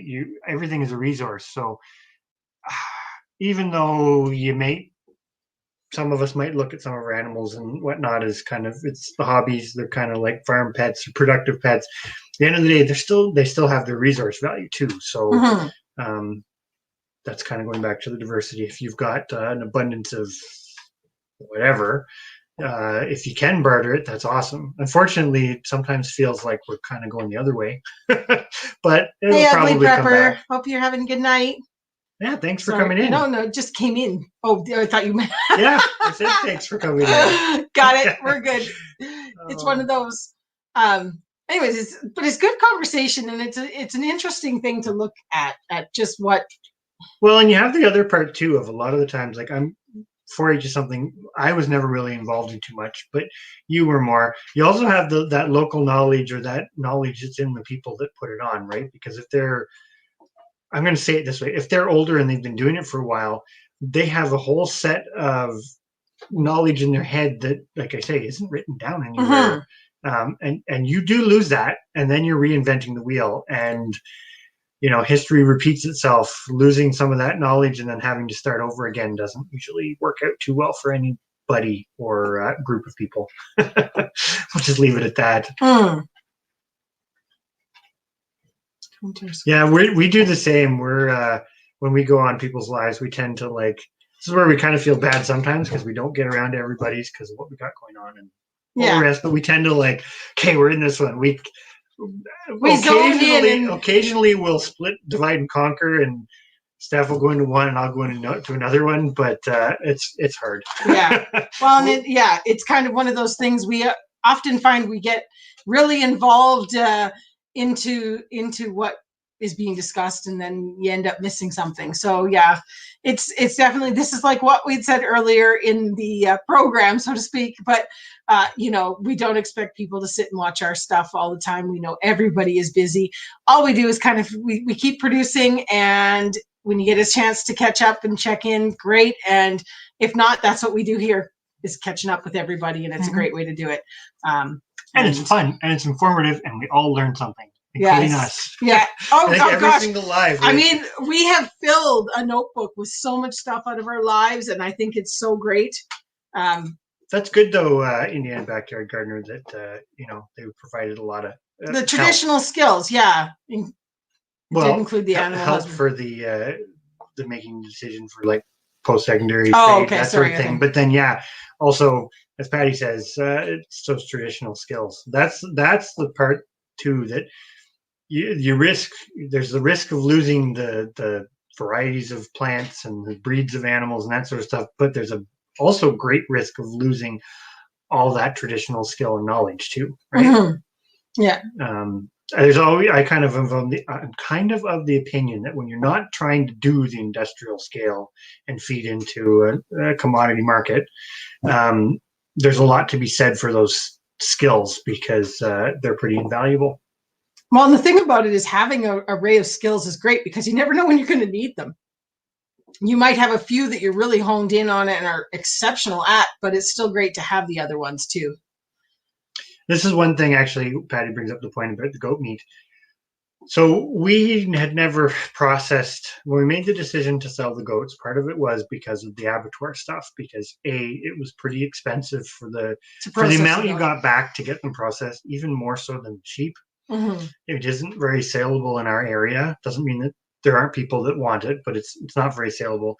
And they have a lot of babies. So between the stuff with the registration going, the prices were going up. They were kind of are shifting their focus away from smaller doers, etc. It was just kind of a combination of things colliding where it's like, we can't make this work anymore. As much as we enjoyed the breed and we loved working them, it was just either if we stop registering them, okay, but then they lose their value, and that's actually hurting them too, because then they're not part of the breed anymore under the laws here. And at the same time, we hadn't processed anything that large ourselves from start to finish. Yes, I've processed deer and stuff, but it wasn't that. It was the one part that we were kind of okay making the jump. Had we done that earlier, we may have not gotten rid of them. But at the same time, we're pretty sure we're going to be happy with the cow idea going forward because of some other things. So it's really this balance of what works. But yeah, I definitely agree. And goat's not the only alternative thing. There are other things. People are going into it's stuff that can be raised with a smaller footprint. A lot of it, really. Mm-hmm. Saying that goats still eat a lot in the winter. Well, and goats are tough for a bunch of other reasons. Mm-hmm. But sorry, we're just kind of going back down. Whoa! It always jumps ahead. Yes.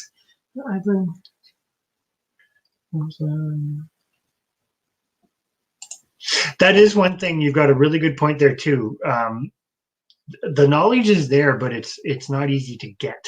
Especially like this is one thing I find with YouTube. You have a lot of people, and this is kind of, I'm going homestead type, small gardener centric here for a moment, but you have a lot of people that are starting out, which is awesome, but they're not always tapped into those local traditional skill sets, which I think does go back into what MB with the Garden Gurus was really trying to create, that platform where you can get those groups of more local people together, or try to make those connections. It's really hard because not everybody's on YouTube, not everybody's on Facebook or Instagram, or some people aren't on any of it, right? So well, and sometimes it's hard to bring it down to a reasonable level that you can organize things to do them, sort of. Well, and you know what's applicable to your area. There's lots of skills that are transferable, and there's lots of skills that aren't, or knowledge, not necessarily skills. But I think Drops has got the nail hit on the head. I think the vast majority of people, at least from what I see, especially on the YouTube stuff, or even not on YouTube, but who are trying to get into homesteading, that's all they want. Yeah. They don't want to be I'm going to get rich at homesteading, or they don't want to, I'm going to produce a ton of commodity calves or whatever to. Yeah. Nobody's looking to get, nobody gets into homesteading to get rich. No, very few people. If you do, anyways. Yeah, you've done something really good. That's all anybody wants. It's just, it is a really hard racket to get into, because you've got to change your mindset to a bunch of things on how you look at your time and cost and expenditures. And on that as well, I was going to go back up to the Wickershire project where he said about going to be a sore spot, but about the parents with the computers and stuff. And this ties into the homeschooling comment, because we don't homeschool. Our kids just do school from home, and it's all through computer programs. And even prior to being homeschooled, they were still on computer programs at the school. It was, I mean, everything. It's not even just, I'm going to say it, it's not even just parents using the tablets as a babysitter, but they're sitting in front of tech and tablets and everything at school. And what is it you say? That it's such an overstimulation that comes with an instant gratification. You can bounce, like we notice it, like our kids want to bounce from one quick thing to another, and they want the answers fast, and they want it to be on to the next. Like I've got my answer, I'm on to the next, and there's no downtime, and nothing takes very long to figure out. So they don't even seem to have developed like as soon as something takes a little bit longer, it becomes frustrating, and they don't seem to have the tool to deal with that, because they're so used to it being quick and easy to figure out, probably because of computers. I think this is a good point too from Indiana Backyard Gardener. Technology is great to a point. Technology is great when it works. When it doesn't work, it's completely useless, which is probably from a homesteader perspective an excellent thing to remember. But I subscribe to I like taking things from the past where it's applicable, and I don't necessarily completely shy away from new stuff, because it's like we're not even going to go down this line, but it's like when you have livestock and you have access to veterinarian care, there's a bit of a balance there, but there's some legitimate stuff that really advances what you can do, and it's beneficial. That being said, you can take that really far in either direction, right? So it's all about finding balances. Well, we're getting into some deep questions here. Well, where's the questions? Well, you're coming. You're just behind. Question: what happens?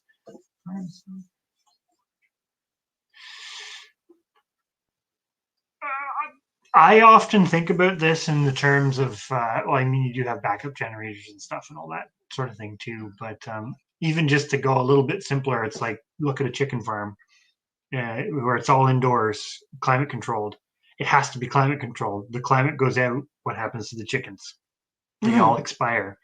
I think that probably says enough on that topic.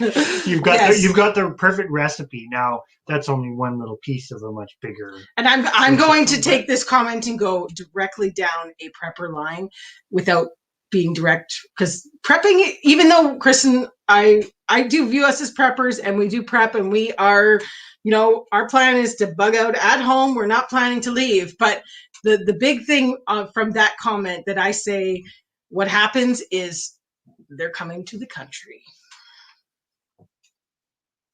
Bum, bum, bum. You ready? That's as far as I'm going with that. Yeah, but that's cool. We do this too, actually. we do the Earth Hour thing, but we did that the other night. The candles. The candles. Now we have grow lights for plants and stuff too, which is kind of the technology part, right? You didn't have that in the olden days if you lived in Canada.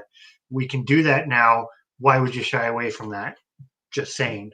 But the kids were quite fascinated. They're like enjoyed eating by candlelight and, you know, reducing the power and all that stuff as we're sitting here on YouTube. And anyways, but it is one of those things. Like you're kind of stuck between two very different worlds right now. And I think it's just finding that balance between the two. Well, and I think that's the thing is you would always like we've said, we're basing everything on being able to grow stuff in the winter in a grow room and things like that. So that's something where we need to improve. We need to figure out some sort of solar way to power these things just in case. I think I forgot to say hello to the overworked gardener. I did see you come in. Sorry, I didn't say hello sooner. But I'm getting behind. I'm probably going to have to. You're working through it. So this comment here, I think, goes back to the comment on you're not gardening not doing it as a business. No, the simple answer is right now it is subsidized by a full-time off-farm job, which isn't really that unusual. That's a pretty common thing. Now, that being said, we're trying to be conscious of kind of the expenditure that goes out for things like groceries, animal feed, all that sort of stuff, and try to get to a point of finding a balance. Mm-hmm. The problem is with diversity comes more challenges because, like we always say, and then we did a couple videos on the economics of the livestock because that's an easier one to break down based on the data we had collected from last year, which is a key point. You have to keep that data to see where your expenditures were, how much it cost you to do and where things. You can improve. Is it worth still doing something? Like we looked at the chickens and said last year, for example, they didn't really break even. But then we knew why. They didn't break even because we moved. We drastically reduced our flock numbers. Realistically, chickens are a full year generation, which is why you can't just grab ready to lay layers at any point of the year. If they weren't born X number of months before, you just aren't getting them. So because we do everything, the hens do their work, that sort of thing. Hey, Bettina. Sorry. Last year, we were building our flocks. So some of the other income revenues that we would have had normally, which we are exploiting this year, to put it very bluntly, we didn't have last year. So the chickens last year cost us quite a bit. The rabbits, on the other hand, supported themselves and the chickens. So this is the part of the diversification, right? If you have a bad year and you have one product that you produce, whether it's for yourself or you're selling it, that's a bad year. If you've got a multitude of things that can kind of balance each other out, which is the hard part, it's like even a garden. If you have 5 different kinds of tomatoes, and we get this with some of the heritage stuff where it's 1 year, that variety just craps out on you. You don't get anything. We don't get rid of them unless we've had a few years of that. But usually when one variety is doing bad, another one's doing really good. So there's always that offset. That's a simplified version. The other thing too, I would say, and I'm a bit pessimistic on this, I suppose you could say, but is realistically, you couldn't do it with debt. I mean, we have a big, well, not a big, but we have a hefty mortgage that has to be paid. I think if you didn't have the debt, homesteading could definitely be done on the small scale and sustain itself. We've worked out numbers and, in a 5-year plan, we hope that the farm will balance itself in its little jar, but the farm's never going to pay the mortgage. Mm-hmm. So that's where, if you could do it without having the debt, I think you could definitely do it. It's not going to if it's a hypothetical sort of thing. Like if you're asking in the big picture of how does a person do it, I think that person would have to have no debt. Ooh, there's 2 really good comments. Okay. Nisi has an excellent one because I think this is exactly... Unless you have. I also liked your comment earlier up about the being from the city and how helpful this community is, and I agree 100%. Sorry, but I think like that puts it in perspective. That's how it's working for the vast majority of people. Unless you happen to have a nest egg or an inheritance or something else that you brought with you, we're all in the same boat, and some of us may just not talk about it, but that's the reality. You're working double time, 2 jobs essentially: your farm and your homestead and your normal job. And I love this one because I was going to mention it. Patience, definitely, and critical thinking skills. This is the topic that I think goes back to what a lot of people call common sense. Common sense may or may not really be a thing, but critical thinking is, because it's that ability to sit down and work through something based on experiences and the information, etc. And I go back to, this is years ago when I was a teenager, I realized this because I used to keep aquarium fish, still do, used to do it quite a bit more. And if you weren't thinking and you looked hard enough, you could find the answer you wanted. Even if it's the wrong answer, you could find somebody to validate it. But if you had the critical thinking skills, if you looked at 10 different resources and 9 of the 10 said, probably a bad idea, your critical thinking should be going, well, why is this one telling me it's okay? Are they just telling me something to sell me a product or whatever? Or is there actually something here that they're doing differently? And that's the dilemma with the internet, because you have a ton of that. There's so many people promising so many things. I mean, really, we're no different. But it's kind of weeding through that on your own. And I think that is a skill that a lot of people don't have anymore.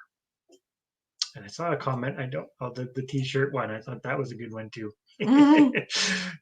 Broken technology. I agree with the overworked gardener as well, but that is instant information, instant everything. Everything is at your fingertips now, and you expect that, there is no patience of discover or time for discovery. It's you want to find the information to be able to somewhat do it right the first time, and there's no experimenting sort of involved. It's I want it, and I want it to work the first time round, and I know this so-and-so has told me so it's going to happen.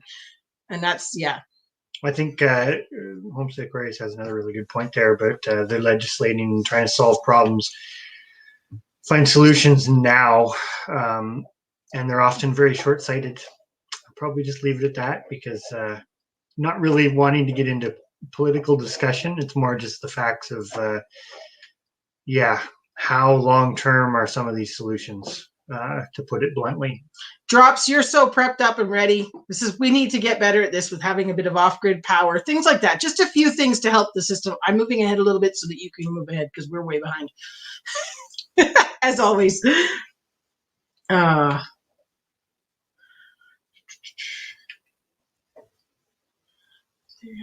Sorry, we are terrible. We get way off, and so we apologize. Sean Alaska said, "Hi, Sean. How you doing?" He said, "Holy smokes, he cut the beard off." Yep, it's gone. I got to the point. It was too hot. Summer's here. Doing some clearing for fence lines, and I was just like, it's got Summer's not here yet, but he's pre-thinking. It's gotta go. And I told him that he had to get rid of it before the tan line started developing, or it would look really silly when he shaved it off. Because it would. Well, I shaved it off, and it's already growing back. So, give it a week, it'll be back. Yeah. This is the problem. If I could grow food as quickly as I can grow facial hair. I don't know. In that facial hair, you might have been growing food. Mushrooms. I could not wait for the facial hair to leave. Oh, that's too funny. I was very, very adamant and whatnot. This is going back a bit, but I think if push comes to shove, this is totally maybe nothing that would ever happen. But the closer you are to a city center, the more likely that is to happen. But to put it very bluntly, and I don't want to be all like pessimist and all that sort of stuff, but I just feel like you can only do what you can do. It's like for us, for hunkering down, if anything came to that sort of situation where cities were out of power or cities had no food, the big man's going to come and take what you have. Well, no matter. I mean, you're going down that side of the prepping stuff, no matter what you do. Yeah. You're just, That's like the first time I've ever gotten into like our prepper side there. I almost revealed. Well, it's kind of a motivation to it, right? Because it is, but that's it's not the whole point of why when you really do it. Well, but if you really get into it, that's the point of the sustainability. Because excuse me, you're talking too much. You're trying to do as much as you can yourself so that you're not dependent. Is that not the essence of what prepping really is? Mm-hmm. Because realistically, there isn't some cataclysmic thing that you're just going to wake up someday and all of a sudden the world is different. It never happens that way. Okay, maybe if we get hit by an asteroid, but it doesn't usually happen that simply. It's a slow degradation of the world as we know it. How's that for in-depth and deep whatever? Yep, super deep. Yeah, way to go. Now YouTube's going to be like, bring it back out of the depths. Yeah, that's pretty awesome. 5 more laying hens.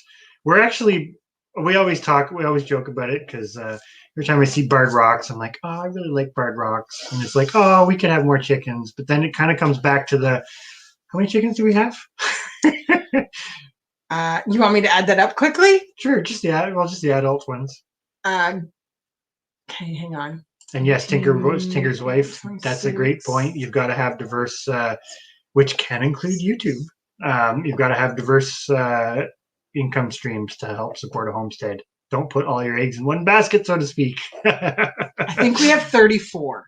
Yeah, so we've got 34. We're going to go with 34 chickens. I think it's 34. And realistically, the number of eggs we're getting right now and the number of hens we've got sitting, it's like, what did you say? To go back to, we've got 5?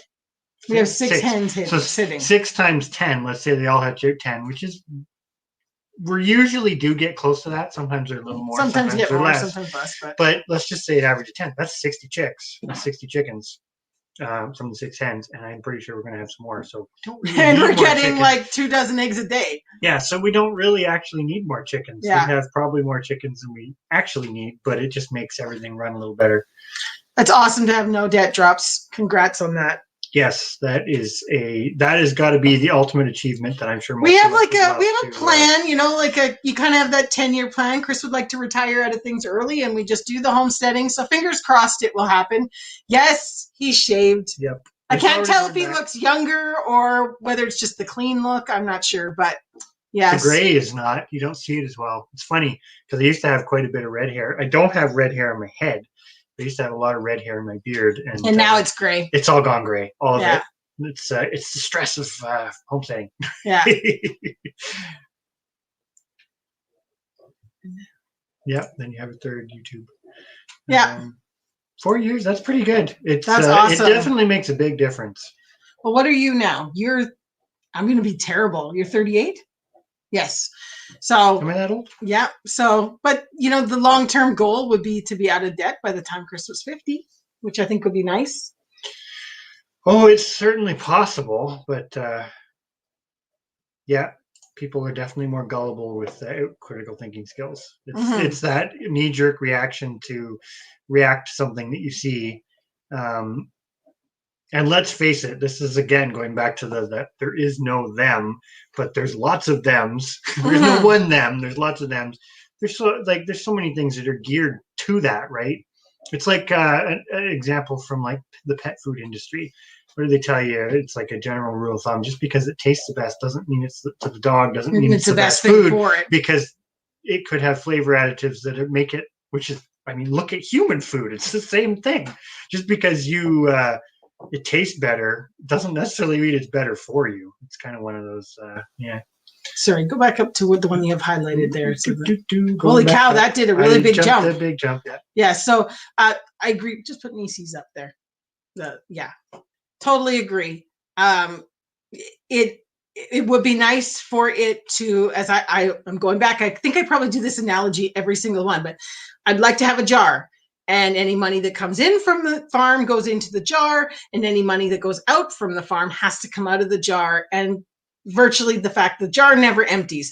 So that's the overall goal, so that the farm's not draining your finances to pay down other things. That's that's sort of the 5-year plan for us, so that hopefully in a 10 to 12-year plan, we could maybe be debt free. That's providing that there's no crisis or disaster that strikes that we have to deal with. Wow, and if we could stop adding things, maybe that would happen. Well, I think we're adding things. We've done an awful lot of experimenting, and that's the part. Experimenting when you're starting out, whether it's gardening, homesteading, raising, whatever, nothing wrong with it. It's good to do, but it's like our pigs. We have the Cooney pigs. We've raised the big pigs. We've done the grow out stuff. We've seen the issues cropping up, and we know that economically we can't make it work to raise our own, like to have breeding stock of those things. But these little guys, even if they are slower, even if they are all these other things, from a self-sufficient perspective, it's doable. It's doable. We can actually do it ourselves. They don't break the bank to produce what we need. And, hopefully. So it's just one example of sort of changing how you're doing things to maybe make it a bit more sustainable within your means. And yes, beards are definitely for fall and winter and when it's cold.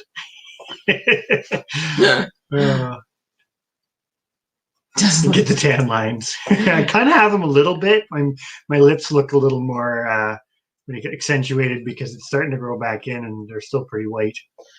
Yeah, more person searches.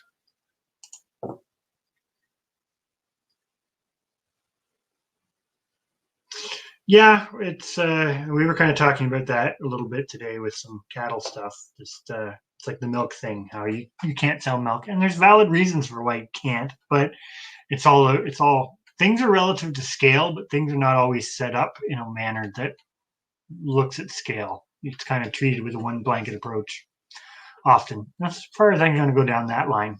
I'm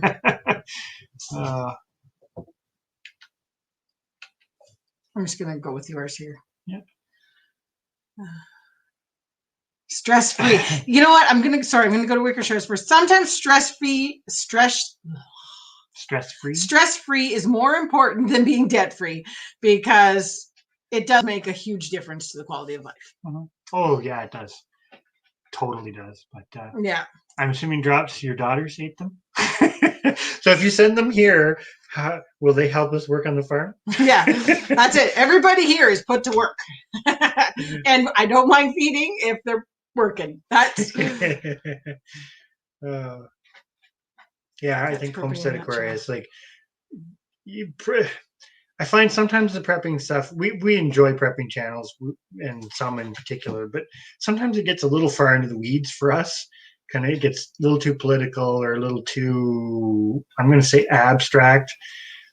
And it's that reality of, you want to prep, learn how to grow tomatoes, or learn how to keep some chickens, or learn how to within your means. I know that there's quite the gamut with that, but I mean, if you have there is people that don't have the means, but that's where you're building a community that can help support you when the time comes, if it does. But yeah, it is definitely, homesteading is the ultimate survival food.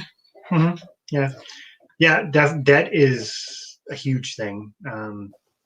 I think, like, for us, this goes back to the conversation earlier on about if you didn't kind of come into the land and whatnot to be able to farm on a bigger scale, through your family or whatnot, it's hard to put it bluntly, but there are ways to make it work. It's just, don't let your what do you call it, your dreams get too big, because I think that's where people fail too, right? Like, you look at us and we have all these animals and whatever.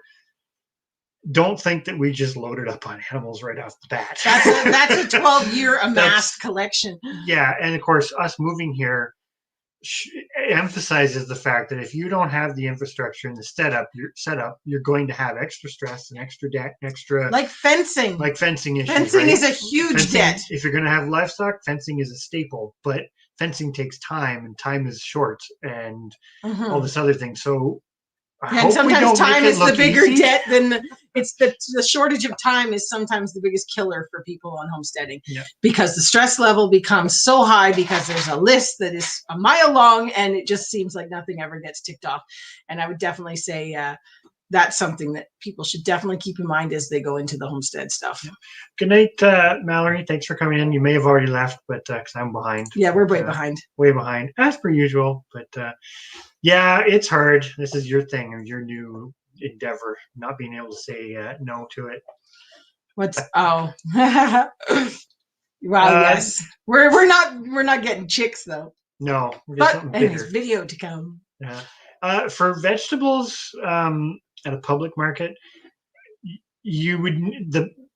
all I know of it is whatever the market is, like a farmer's market, you would have to buy the space from whatever that farmer's market is that you're selling at. And that varies. So I don't have any expertise. I have a friend who has done it, and he's kind of, You had mixed thoughts on it. It's a really hard thing to start out on, especially again if you have that extra debt and whatever. Big thing with homestaying is you have more money up front. We do. Sorry, I was reading ahead to make sure we hadn't missed anybody leaving, but so you might have already touched on this, but we do want to try doing the selling at the end of the lane. Did you? No, haven't talked about that. I'm not 100% convinced in our market, at least right now. Well, actually, I shouldn't say that because probably with COVID right now, maybe selling in a public market is a great thing. DC. Thanks for coming. Yes, thank you very much. But there's just restrictions. We can't take eggs to market, as far as I understand, and we definitely have some kind of limitations on jams, jellies, things like that. You can do it and get away with it maybe at the end of your lane, but going to a public place to sell that sort of stuff, you probably... Well, Wickshire Project's saying it right. You really need to know your local stuff. Like in Canada, different provinces have different rules. Different areas have different rules. Like I say, for us, from a vegetable perspective, it's pretty open. You want to sell at the end of the driveway, go for it. If for us, eggs, chicken eggs, go for it, but don't sell them off farm. Mm-hmm. So you really have to research your location, and that's where I'm not a ton of help. But I don't know. We don't feel that young, Bettina, but that's all right. Oh, there's some. And apparently, you're Saxon, red in the beard. Saxon would be the Scottish, though, right? Yeah, technically, partially, and Irish. Yeah. Scottish Irish, yeah. Yeah.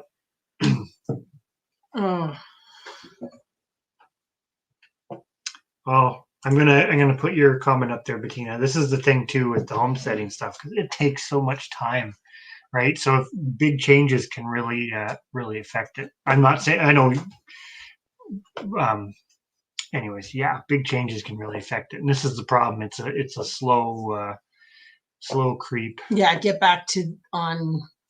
Yeah. Yeah, so they're Hitch Chick's kind of saying for where she is, she can sell jams at farmers markets. I know for us, we can sell them there, but they have to be produced in a commercial kitchen. Yeah. So you have to have a commercial kitchen or go to one technically. This is where it gets whatever, but is somebody really going to check? Yeah. But at the same time, if you don't follow the rules, you do open yourselves up to liability, which that can kill you. That can really come back to bite you in the butt, potentially. I'm also going to say age is only a number. Everybody's talking about age. I don't know. It's like you said, we don't feel young some days. So, but I do know we do think about everything in terms. It's like when we made the decision to get the cows, an age thing was a big part of that, because we said, in 20 years, are we going to want to be working cattle or, sheep or things like that? So a lot of it does. And I can definitely see how, things fluctuate, change over time, and it will for us. I know, because there's some days where it's like I can't even be bothered to do that sheep today. I know, right? It's like I did 3 sheep yesterday. I sheared 3 sheep. I can't get out of bed today. I can't move. That was me after clearing the fence line. But yeah. Anyway, so that's a whole nother thing. Yeah. Where was the question? Yeah, I kind of agree. Going to Mum sometimes. I still really enjoy them. Enjoy the prepper community. Like we talk about North Shore all the time. We do legit, like, I know he does a lot of the stuff. Oh, Sean's great. Well, and I know he does a lot of the stuff that share the love and that sort of stuff, but we actually enjoy his channel and his content. And what he does. But we don't find him usually to go that way too much, which is kind of nice. We just don't like to get... He's a little more level-headed. Yeah. I'm going to put it that way. Well, we don't like to get into the doom and gloom, guns and gore and that sort of thing. There's enough doom and gloom. Yeah, we are more on the... for us, I'm only going to go into the prepping thing just a little here, but for us, we don't target a special thing that's going to happen or anything. For us, and I think this is a thing for homesteaders across, since 200 years ago or more, since the beginning of people doing it, you had to prep. You had to prep, because there is no such thing. Our whole world has become so accustomed to everything being at their fingertips, because somewhere in the world, somebody's gone to the effort to produce it and get it to you. And that is something that traditionally wasn't there. So you had to prep. There was no option. Otherwise, you didn't eat all winter, because even your local grocery store did not sell fresh lettuce and fresh everything all year round. You could buy canned goods and flour and that sort of thing, but you put away what you needed. Yeah, really. Yeah. And then toilet paper, well, that's just what it is. People go crazy for toilet paper. We're that way about Kleenex. Well, that's because of me. Kleenex is something that we have. Like, it's one of those things we could get by without toilet paper, but Kleenex has to be stocked. Wow, yeah. Me and my allergies to ragweed. It's one of those things I wish didn't exist, but it does. Oh, thank you, Indiana Backyard Gardener, for putting up the links there. We have no idea. We heard that some people were getting kind of. Yeah, we weren't sure if because YouTube was being really weird for some people about having links in their thingies. So definitely we have no problem with it. I just wasn't sure if they were going to go through. Yeah, I see another conversation going on there too about prices. Oh, this is the one thing for us. We are happy. Like at the time, we were kind of like, it's a big debt, etc. But we're very happy that we moved on it when we did, and everything happened the way it did. Because, yeah, we would be in a very different place. Well, I was floored. A house we live in a little like hamlet with there's got to be maybe in a 1 mile stretch of road. There's probably 40 houses. Here, not even maybe 30 houses, and there's a little house that came up for sale a week ago, and it's an old. I would have said from the outside looks very run down. The pictures inside, I would have said it needed some rent, of course, because you go check it out because you want to know how much is local stuff selling for. Very run down, right on the edge of a creek that floods the backyard. So I'm sure there's issues on that sort of stuff. But anyways, right on the road, Anyways, it was $180,000 and it had a 16th of an acre and it sold in days. In days. I couldn't believe it. Yeah. Like, just how is that even possible? So, yeah, I hear you, Bettina. Things are just insane. And I don't understand where the money's coming from for people to be paying these prices. I don't really. If you can take a poplar tree, this is a total change of top to the Tinker's Wife comment there, but if you can take poplar trees and turn them into toilet paper, you've got a gold mine. Yeah. Not literally, but that's just a funny thing in the times. But yeah, this is our whole rooster move thing. Something that was completely normal at one point in time is now demonized, or like you say, or shunned, or just not looked at it looked at as normal anymore. Yeah. Get my words straight here.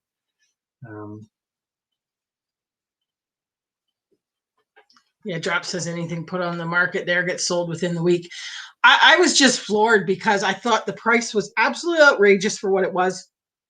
And there was no way. And I drove by 3 days later and it was sold. Mm-hmm. Well, this is a good point that Drop's made too.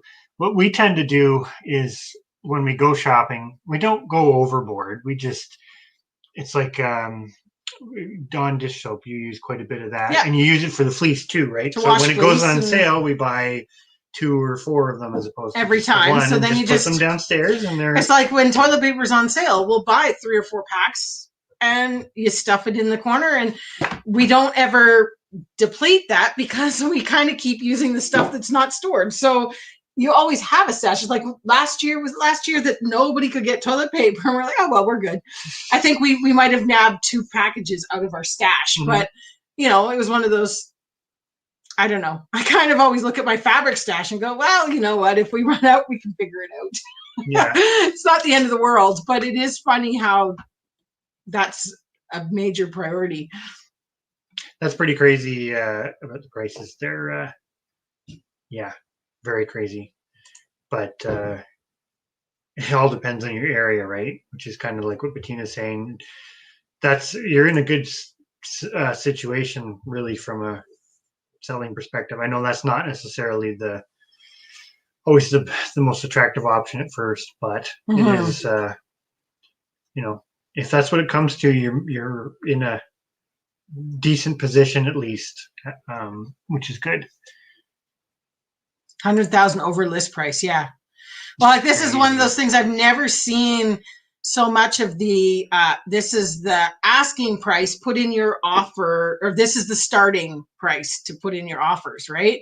Meaning they're not even accepting anything lower than that, and you need to offer higher to compete with everybody. Like that's just something that, well, at least in our area, was never even heard of. And now it's just like, that's how people do it.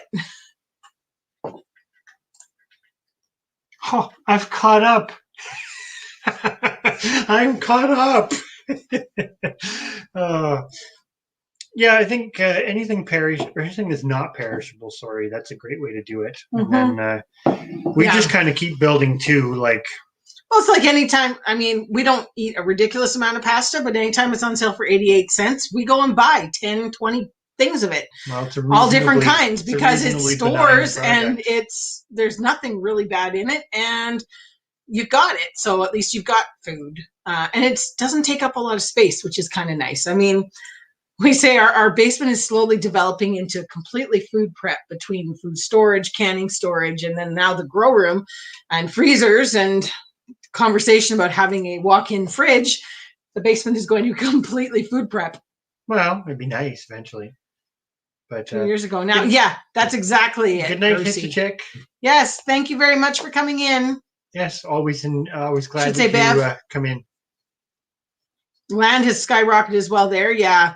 But you know what? A lot of people, you watch those Facebook homesteaders in Canada groups and stuff like that, and a lot of people want to move out to the Maritimes to start their homesteads. There's so many people, asking questions about it and stuff. And maybe that's because it used to be cheap to do that, but now it's like the unorganized townships here in Ontario. I mean, people want to get there, and the price of that has just gone insane. Mm-hmm. As an aside, if anybody hasn't checked out Bettina's channel, she's almost at 100. She's almost at 100. Watch her grilled cheese video. If you're going to sub, make sure you watch a video, because it doesn't stick if you don't watch. YouTube has been ruthless on that the last little bit. I understand why they do it. Oh, I get it, because they don't want, and that totally makes sense. We are so glad that our channel is not built on the sub for sub thing, because then our watch hours are moving at the same time. It all makes sense. But watch her grilled cheese video. It is amazing grilled cheese. Amazing. I'm not going to say it's the cheapest grilled cheese to make, just so you know, okay. Bettina, that was not the cheapest grilled cheese to make, but it was tasty. And no brie for us, but we mixed in some other cheeses instead. I think you'd have to sell a lot of frogs. Frogs are not exactly a... I don't know. When I went to Chinatown in New York, there was some big frogs that you could buy. Yeah, but they're not... they were not cheap. You have to have cheap. A lot to become a frog farm. There are some in places. Yeah. People moving South Carolina instead of Northwest. Maybe. I think compared to, for you, Bettina, I think North would probably be too.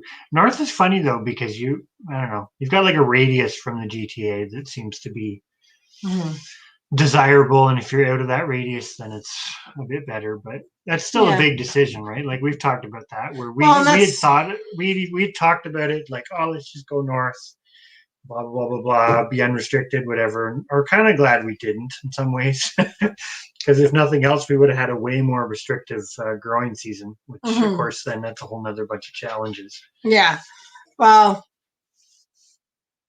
there is still some, like, I mean, we still go on and look. It's nice, and there's the occasional cat out like kind of out Charlotte Lake area that way from us. There's still some reasonable stuff to be had, and the occasional one comes up. The worst bit is you have to be so on it with the real estate right now, because if you haven't caught it that day it comes out, you ain't getting it. And that's the crazy thing. Like, I mean, I guess you just have to make sure you had a really good realtor that was on it for you.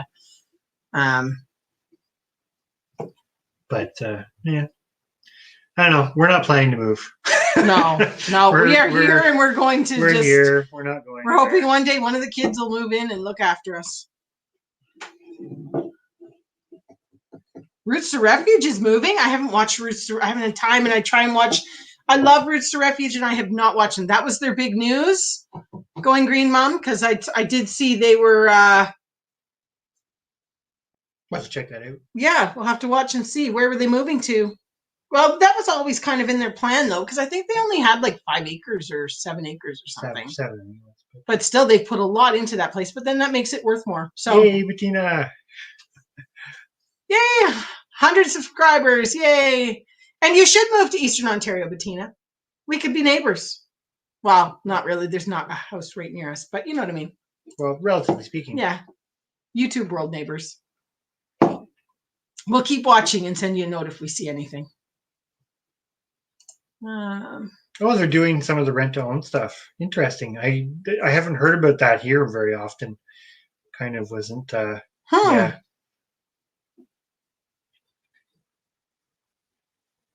Yeah. There you go. Oops. South Carolina. That's cool. I always kind of. I will admit, I've only been down there a couple of times, but I do love parts of like the Carolinas. And where did I go? Tennessee. Yeah, because I went to Tennessee for a course on bats, and I liked it. It was a nice area. Mm-hmm. But. Well, that's kind of neat. We'll have to watch that and see, because I've not seen that one. So. Well, everybody's changing it up, but yeah, like I say, we're not going anywhere. Drops was unsubbed. YouTube has done that. Honestly, we've gone to look at stuff, and that's the worst bit because, and I know there's some people that are subbed to like 900 people, but I think we're 260, 270 people that we are subbed to, and you so many videos are posted a day. Sometimes you don't even notice you're not. You just like we would just kind of go, oh gosh, I haven't seen a video from so and so in like a week, and then you go and look, and you're not subbed to them anymore. It goes back to the technology part, because when technology works properly or works, period, it's great. But that's an example. You could be watching somebody's content and it still bumps you out. Essentially, that's the technology not working properly. Mm-hmm. Yeah. Yeah. Right. So the whole system is based around something that's not working properly. Kind of is what it is, I guess. But yeah, you always got to go back and check. Mm-hmm. A lot of bigger channels are moving. Or have already. I will admit we've kind of shied away from watching a lot of the bigger channels, mostly just time. But some of the ones we really enjoy, Living Traditions. They remind us of ourselves, or we remind, I don't know how you want to look at that. But hello, Bomber Steve. Thanks for coming Steve. We're actually doing pretty good. We've had some really excellent conversation going on, and it's raining out, which is awesome. Because yes, for we April need here, the rain. We haven't had very much rain, so I'm okay with the rain. The only thing is we did leave the tiller outside the barn, but so there's a negative. Forgot to put the tiller in. Yeah, whoopsie daisy. Hopefully it doesn't rain too much. YouTube changes the algorithm up to. Yeah, they're always changing and tweaking it, right? I guess this is kind of our thing. When we first started, it was when we were small, it was really frustrating because it's like, what's going on? And there really wasn't an answer. And now that we've done it for a while, it's kind of like, yeah, I get it. I know why they do it, but it still is, yeah. Mm-hmm. YouTube is sort of such a weird one. Like it's like you say, like Living Traditions is something that you can watch them all the time, yet it still bumps you out. I don't really get it. I don't understand their thingy. We just keep chugging along and we don't get too wrapped up in it. I think we passed the 780 this week, which is kind of cool. I mean, I don't know. We just keep chugging along. Just keep going. Yeah. And we do thank everybody that does watch, because it's awesome. Even just in these lives. I mean, yeah, our watch hours are nicely creeping up, which has us happy too.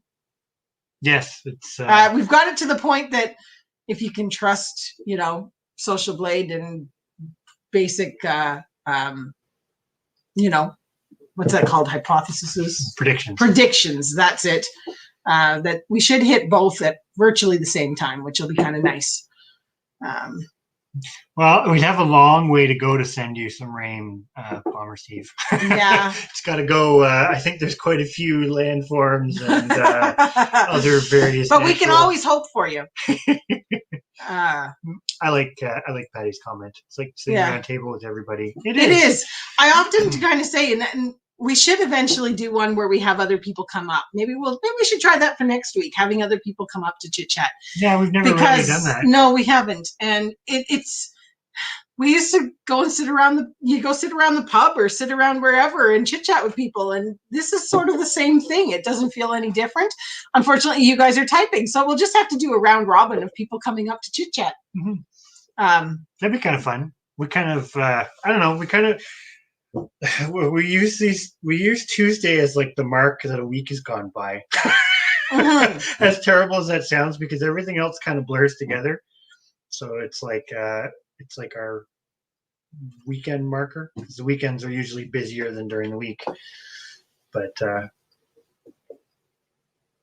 StreamYard with the others is awesome. Yeah.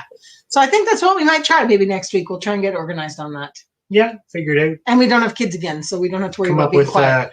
Come up with like a general discussion point or something. Although it kind of always evolves into a discussion, which is kind of fun. Which is nice, yeah. But this one is Jill, young woman is friends with Jess. There you go. This is cool. We're getting some. Yeah, I need to find out about this stuff. What's the other one? The You Can't Eat the Grass. We really like them. Living Traditions. We used to watch Justin Rhodes. To be honest, we've completely shied away from that. Although I've noticed some of his newer ones. I like the movie style. Like I want to sit and just watch a long. Sort of feels like a movie. I don't mind, but for the most part, yeah, that one we shied away from. What other ones did we really? We don't watch a lot of the big ones. We like the Melissa Norris. Really, Melissa Norris is her name. But we don't watch them very often. No, we're mostly watching when we do get time. Right now, we're watching the smaller channels. But teach us all to speak proper. Who's it? Bomber Steve. Oh. Yeah. I really can't Christian and have to figure out how to see, we just use our laptop camera, going back to Chrissy's there, but we do need to invest in I do think as long as our lighting's okay, it's all right. But the other thing too is we don't have the paid StreamYard, which I hear if you do the paid version of StreamYard, sometimes the video is better. I don't know if that's true or not though. Yeah, we haven't got that far. But we're, in case anybody hasn't guessed it, we're not the best with technology. We do slow incremental improvements over time, and that's just how it goes. Yeah. There you go. Just live garden talk with special guests. Boom. There we are. Write that down. There we go. There's pen. There we are. The almighty pen. Watch for that title to pop up in your what is that called? It's not a stream. What is that? Whatever happens when you hit subscriptions. That thing. There you go. That's I think that's funny. Yeah, it'll be it's like learning French here. Well, I think it's a little different now, but when I went through it kind of taught you like proper French. But then if you go to, depending on where you go in Canada, it's not always exactly the same. So you can kind of pick it out that it's like, oh, they're speaking proper French, they're not French. Not that I can speak French, but yeah. I disagree about Australians speaking properly. I think everybody could probably say the same thing about their own way of talking. I'm trying to think of what anything that Australians say differently, really. I mean, mind you saying that I lived in England for a while, and I find Australians talk very similar to England. Maybe not. Now I'm going to get in big trouble for that, I'm sure, because it's nothing the same. But sometimes they sound the same to me. Yeah. We just use the free version of StreamYard, and it's just the webcam that's on the computer. So I don't know how. I mean, it's a newer computer. It's not new, and I don't think it's a high-end computer, but I guess it's decent. We were talking about this at the very beginning of our chat, where we hope it looks okay, because for us, when we're kind of watching ourselves, it looks a little bit fuzzy. But then we went back once and watched a little tidbit of one of the ones we had done previously, and we're like, oh, that's actually pretty clear. So hopefully it's nice and clear. Mm-hmm. None of us speaks the Queen's English. No. And yeah, I think I don't know. There's so many regional things. It's like English is the exact same thing, right? There's so many slight variations. It's dialects. It's and little things that can be just that little bit different, depending on where you are, and but that's all right. Oh, wash your mouth out with soap. I knew I'd probably get in trouble. See, I would say it's not the same, but that's just me. There is I don't know. There is a difference, but I don't know. Well, then there's a lot of things. It's like, in England where it was aluminium and Jaguar, that was the two that really stuck out for me. Instead of aluminum and Jaguar. And I haven't traveled that much. I know. You haven't left Ontario, really? No. I have. You're a country bumpkin. Sure, we'll go with that. Oh, that's funny. Yeah. Gonna get me. Oh my goodness. Okay, yeah, that's a bit different, Wickershire. I have no idea what that means. We're good. Gonna get on me, Rennies. Grab some Oscar and go for the Tucker. Well, Tucker I know is dinner. I don't know what Oscar would be. Grab some Oscar. Sheila's a woman, isn't it? I would assume. I think. Well, oh, that's funny. Anyways, yeah, I would agree. We're kind of in the same boat. It's sort of just see what happens. Yeah. Does it kind of do its thing organically as far as the channel goes? I mean, I'm going to say it because I don't know if we actually ever have. Like, I would really like our channel to grow to the point that we do get monetized, because for me, even a little bit of income generated over time, I'm not thinking of exponential growth, trying to be huge and quit your day job and that sort of thing. But like, even I don't know what's realistic, but even if over time you got to the point where you brought in $200 a month, let's say, if you're doing the homesteading stuff, that's just one more little bit of income stream that comes in to help it cover itself. It's not the principal reason, because we do like sharing the information. Mm-hmm. The vlogging part of it's kind of fun because you keep the record, and I know lots of people do enjoy some of that, but then we do like some of the more informative stuff. Like I think our seed saving stuff's a little intense. Yeah, but it's something that you're passionate about, and so you're sharing it with people. And this is where we say we don't expect people to watch everything, because we cover so many topics, and some that we might be passionate about, other people aren't. It's like we do a lot of rabbit videos. We know a lot of our followers have come from rabbit content because they want that information, but not everybody is raising rabbits and needs that information. So they might like a different aspect. And it's the same with the seed saving. I'm sure Patty loves your nerding out on seed saving and Italian names, or whatever it's called. Latin, that's it. I knew it was something, but then some of us, like me, we shut off. That's funny. The cats. Yes, us and our cats. Congrats on 102, Bettina. Yes, it'll just keep going. It'll keep going. Need to put on soak. There's the translation. Need to put on some pants, get my money, head out for food, and meet up with this girl. There you go. Okay. So the one, she just left. I think it was. That was Nora. It was Nora. Cat's name was Nora. She's become kind of a fat cat, but that's besides the point. Yeah. Since she got fixed, she's ballooned. Yes. Now Sylvie doesn't want to be outstaged, and she just whipped past. Run through. It is a bit of a jungle in here sometimes with the cats. This is a cat jungle gym. Yeah.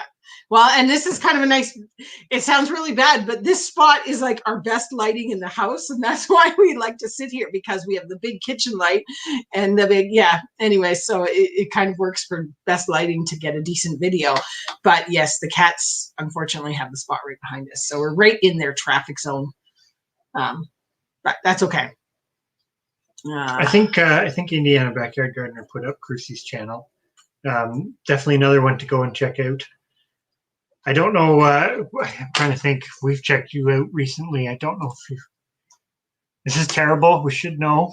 But I thought wasn't sure how many videos you had yet, but I know you're planning to start creating some. I think we watched a few. Oh, I'm sounding absolutely horrible right now, but definitely go check out the channel. It's kind of one of those things. I think checking everybody out and what they bring to the table is always interesting. And we're subbed. Yeah. I thought so. Yeah. Oh, yeah. Yeah, because we did watch some of the videos. Yeah. You'll have to let us know, Patty, if you think it's a little too intense or long-winded or whatever. Be honest. Oh, there. Chris can make a seed talking video last a long time. There's a lot of information to be shared. Oh, see, Bettina's got 6 cats. We're not so bad. I love the cats in your video on the grilled cheese making, because it made me feel really good, because ours are like that. Every time meat comes out, they're just like, because our cats are fed partially a raw meat diet from our farm, and the cats were just like yours in the video with that working it to get something, and you're like, no, this isn't for you, and then it's like next thing you know, there's a little bit.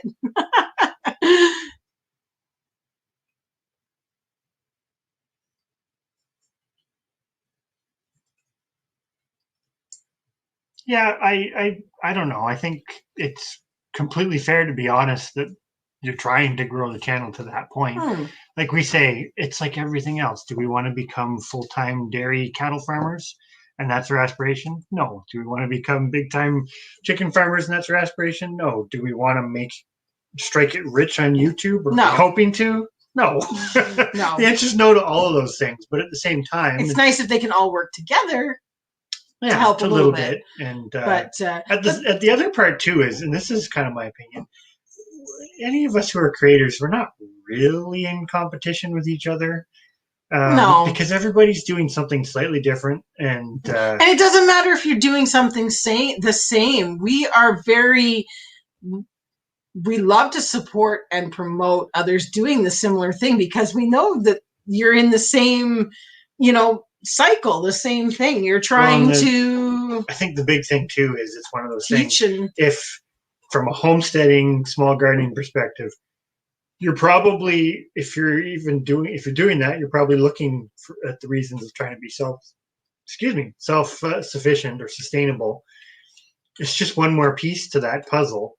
Like, everybody's got the same goal, and at the end of the day, it is one of those things. Like, that's the ultimate message, whether you're a prepper, a gardener, a homesteader, a small farmer, or whatever, kind of insert thing here, because they all have overlap. Anything you grow is helpful to the bigger picture. The one thing that I'm going to also bring up, just because like Crucie here is starting a channel and looking for kind of growing into it, and Bettina here that's broke the 100. The one thing that I would suggest or recommend is not getting hung up on subscribers. Constantly, we have seen people go out and try and rustle up subscribers, get lots of subscribers, and the watch hours is often so much harder to get than the subscribers. And that's the one thing for us. I don't think we've ever really done the big push out for subscribers. It's just kind of, you let them come slow and steady. Sometimes it comes in spurts, sometimes it doesn't. But the one thing we found is you've got to be producing content in order to get the watch time. It doesn't matter, because you could have 10,000 subscribers, and I'm not picking on anybody because everybody's busy, but 10,000 subscribers, you can really guarantee that only roughly 10% of those people are going to religiously watch your content. You're still going to have this periodics when something catches people's attention. Yes, like, I mean, we have a lot of regular viewers, but they don't watch everything, and that's fine. We don't expect them to. But it's definitely about the producing content that people will watch and not worrying so much about the subscribers, I think. And having fun with it. And yeah, that's the thing. That's the thing for us. We were doing, and we were so nervous when we got into this, and then you got going, and it was really fun. And I mean, the kids loved it, and it was such a great way to share with our family and friends what we were doing, especially in these times where you can't have people even come to your doorstep. So, and then it's kind of snowballed into like what Indiana Backyard Gardener saying. You've got a community of people that are interested in the same things, doing similar things. But there was another comment about not everybody's doing it a little differently, which is kind of fun. And drops, it's like and then inform, educate. Drops, you're just sharing that information, right? Like, yeah, and definitely, like, it's like the Shed Wars community, getting involved in things like that, like the Garden Gurus. These are all people that have such similar mindsets, and you get into that and you get discussing. And even if you're only bouncing around to people's lives to keep up with what's going on and things like that, it's amazing the people you meet, the information you retain. And it really is a fantastic thing. And yeah, like Homestead Aquarius is saying, that's kind of the ultimate for us. Like, we started this, we're literally, okay, we wouldn't necessarily sit there and talk for 14 minutes or whatever it was about saving seed or tomato seeds. Actually, that's a lie. I probably would. But everything we're doing, we were doing anyways. So it's kind of just, you video it, you have some fun with it. It's another skill set, I guess, really, too, to whatever. I kind of enjoy the educational type side of it, too, because, I mean, I do that with my normal job stuff, and this is just another thing. The basic thing going with it would be you have to be doing YouTube because you enjoy it. Because if you're doing it in the hopes of making money on it, it becomes a job, and then it's just, that's when people get burnt out, or you hear the stories of it's just not enjoyable anymore, or stressing about having to change the way they want to do things for people so that they can get more views, things like that. And that's just not the side of it that we're interested in. We're just doing what we do, and we hope that everybody loves it. Or like some of it. But you just get a little better every video.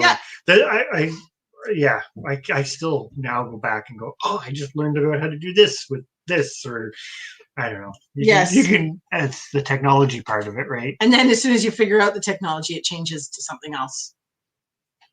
Yeah, that's also friendship true. Beats competition and selfishness. Yeah. Exactly. Well, I think that goes back to the original goal, right? Like, for us, we're doing it anyways. We like sharing it. Not going to hide the fact that we would love to, as we say, get to the point where you are monetized and you're getting that little bit, but it's you're just sharing it out. And the one thing that I kind of enjoy about it is it's like we're all talking about the same thing in here right now. It's that little bit different take on it. Like, for us, we use broody chickens to hatch out 100% of our chicks. Not a lot of other people do that. Other people do use broody hens, but there just isn't a lot of content on that. Trust me, I've looked. There isn't a lot, so it's kind of like, well, that's something we do that's a little different. On the flip side, there's other things that we do that maybe are exactly like everybody else, and that's fine too. Kind of getting a little bit rambling there. I'm totally missing stuff. Yours must have totally skipped ahead, or I just wasn't looking. It's raining out really good too. It's pouring out, which is fantastic. Yeah, I think it's all kind of goes back to, it's like this big cyclic thing where it's, we've kind of talked about all the little topics that go around the circle, where it's like you're meeting like-minded people, learning new things from them. You're sharing information, you're enjoying it, and the circle comes around again, basically. But it totally is fun to see them go up. But it's I don't know. It's just like one part of it. Yeah, exactly. Well, and that's the thing. You can get well, and I think that's one of our things for us. We're just kind of hoping that it creeps along, and people enjoy it.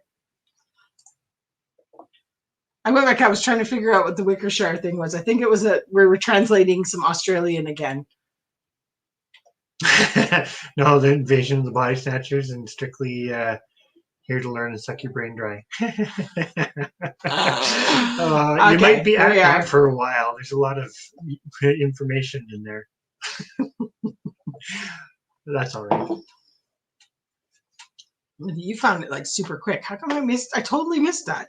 It's the technology. Yeah. blame all of the bad things in the world on technology. What's this one? I found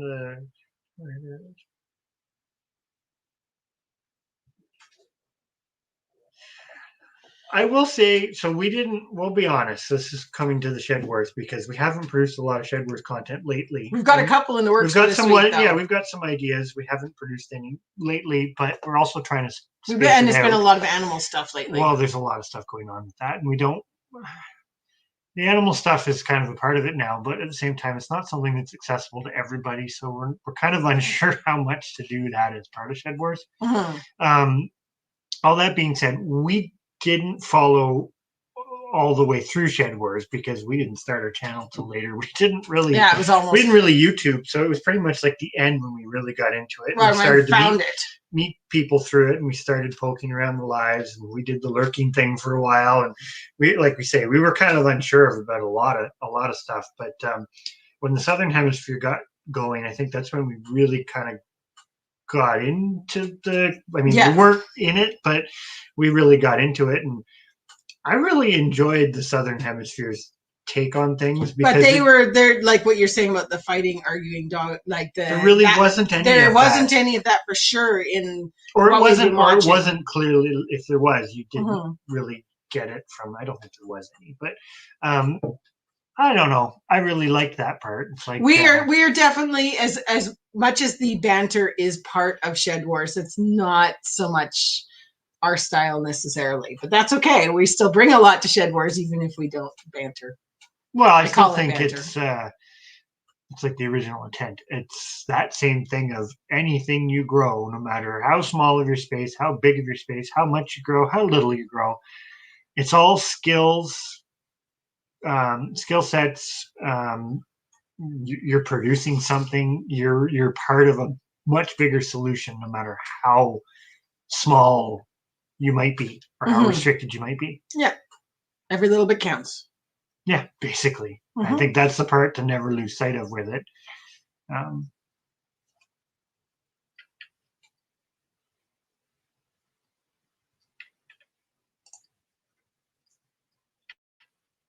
Evergreen content. What's that? What?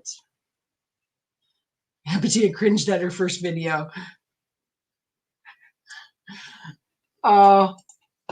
It's interesting. Well, Bettina is one that definitely went back and watched some of our first ones, and oh my gosh, we go back and watch those and just go, holy cow. Really, we do. Yeah, we just long-winded or not very good at filming. Well, or it was all over the place. That was what some of them seemed, a little bit all over the place. But we fine-tuned it now. Yeah, that's definitely something when you kind of get into the community, you do realize that a lot of it's like a put on a bit of a show, which is fine. It's just it doesn't always come off that way to people on the outside. The nice thing that I'm finding, and we love Shed Wars, but the nice thing I'm finding this year is it seems like the videos that might lean towards that are labeled in such a way that you know it's coming. Do you know what I mean? It seems very, if a video is going to be kind of that way. Yeah, a little bit. Yeah, which I think is fine. My phone mostly then. Climb Master. You use the Climb Master. I used it that one. And then that's what I was saying. Yeah, because Indiana Gardener doesn't have the watermark, and mine always put the watermark on. So that's why we switched. Good night, Drops. Thank you as always for coming in. It's always great so much. To chat, and we'll have to see if you buy any more chicks before our next one. Yeah. And catch up. next week. Well, hopefully by next week we'll have some baby lambs. No, that's also true. Yeah. Yeah, I think you did go through every one of them. That's I have to admit, that's impressive. Because even going back, like you say, there's some of them there that they were not necessarily the best, but they were just what we were doing. But we appreciate your going back and watching them. We loved all the comments. Yes, it was great. Awesome. And it's a great way to learn. Well, we tried to kind of give a little bit of the backstory because, as Chris has said, sometimes here we've jumped into our YouTube kind of already well immersed into our homesteading career, as opposed to a lot of people who do it at the beginning and take you through the journey. So we try and give a little bit of the backstory at the same time so that people can catch up on all the stuff that we've got. Well, I see that MB is still in here. I just wanted to say a thing there to MB. Thank you so much for sorting out the Eastern Ontario Gardeners page on the Garden Gurus. I do appreciate that because I'm really trying to work it to get some people involved in that. Hopefully it will come to fruition soon. It's just one of those things. There's only so much time in a day. So I keep typing away and sending notes to people. So hopefully we can get some in there, but I didn't realize they were still in here. So I'm just saying that. So hopefully, yes. And Bettina, the other thing I was going to say was if you did want to join the Eastern Ontario Gardeners with the Garden Gurus at all, just let me know. Even though we've given it the guideline of Eastern Ontario, it's not set like this is just not set in stone. Yeah. So if you want to be part of it, you can just let me know because MB has set us up with our own little forum page now that we can chat with members of just East Ontario Gardeners, which is kind of nice. So I'm going to guess, Patty, that Drops gets more chickens before next week. That's my bet. I don't think there's been a week he hasn't gotten chickens. I was going to say, I think he keeps getting more chickens all the time. I'm pretty sure anyway.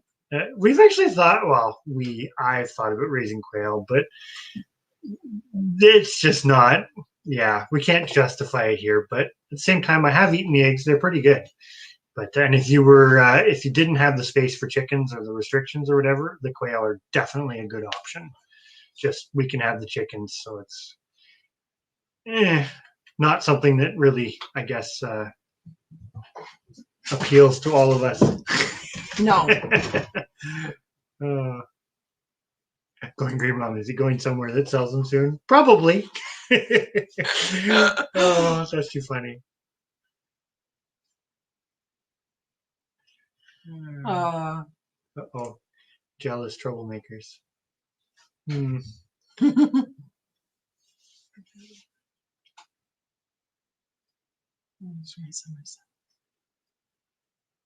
Sorry, we're almost caught up. We're getting there. It is hard to do it for all of them. That's what we said. We just need to sit down and marathon through a few. You just pick a different channel every day and go for it or something. Because I know we always feel so bad, especially now that we're into this time of year. It's just like you're lucky if we can get in 3 or 4 videos. But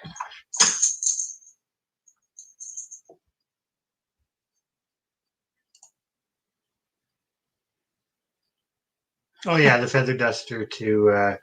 It's like they're being brooded kind of thing. Yeah, they think they're underneath the chicken. We used to do that with like towels, little face cloths and stuff. You just kind of put it on them and then they'd pop out the side. We've done that a few times. Yeah. There's different ways to do it. Yeah, mimics the hand sitting on them. Yeah. But yeah. We've got we still have another 13 days before chicks start arriving. 13 days to get coops in order. That's stressful. Bettina wants chickens. And Drops has no willpower, so he's going to get more. When you're ready, Bettina, we'll have some chickens. The only thing about the quail is, and I have read some things, but they won't brood their own, so you're kind of restricted with the incubator, but they're very easy to incubate, so... Well,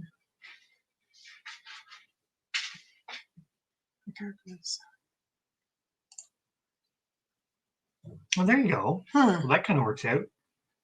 I don't think I've ever eaten quail eggs. I don't think I've ever eaten. They're not really that much different. They're just smaller. It's kind of like the duck eggs. There is a slight difference, but Yeah, I think chickens are kind of an all-around excellent choice if you have the ability and space to do them. It's kind of, yeah. I don't know. It's interesting too if you go back to the history of how chickens got sort of domesticated. There may not have been an animal that was purposely domesticated. It may have just kind of happened slowly over time. So there's kind of a bit of a relationship there, which is intriguing to say the least. Hi, Garden State Gardener. Sorry, you're not there yet, but I saw it on my computer. There you go. You're there. And the cat, yeah, they get jumping around. It's a big, like, what, 5 foot tall cat tree that's behind us. Yeah. So this was our solution. We got it was pretty cheap locally. Somebody was getting rid of it, and we're like, that's a real made one. And with 9 cats, we're like, this helps keep them off of other things a little bit. It reduces it. Oh. So it just happens to be. We're just hoping right now, to put it in perspective, we have 8. We have 9 cats. One, he's older, he's quiet, he just sleeps all day. And then we have 8 that are under 10 months old, because they were ones that we'd rescued from around the farm and have brought in to slowly fix and maybe eventually amalgamate back outside. Yeah, it's not gonna happen. Well, the worst bit is after you invest the money in fixing them, you don't want them to go outside and be eaten or gone. So it kind of is one of those things, you get attached to them. But anyways, trying to keep 8 kittens basically entertained off your counters and behaving is impossible. I mean, there's definitely some stressful days because of cats.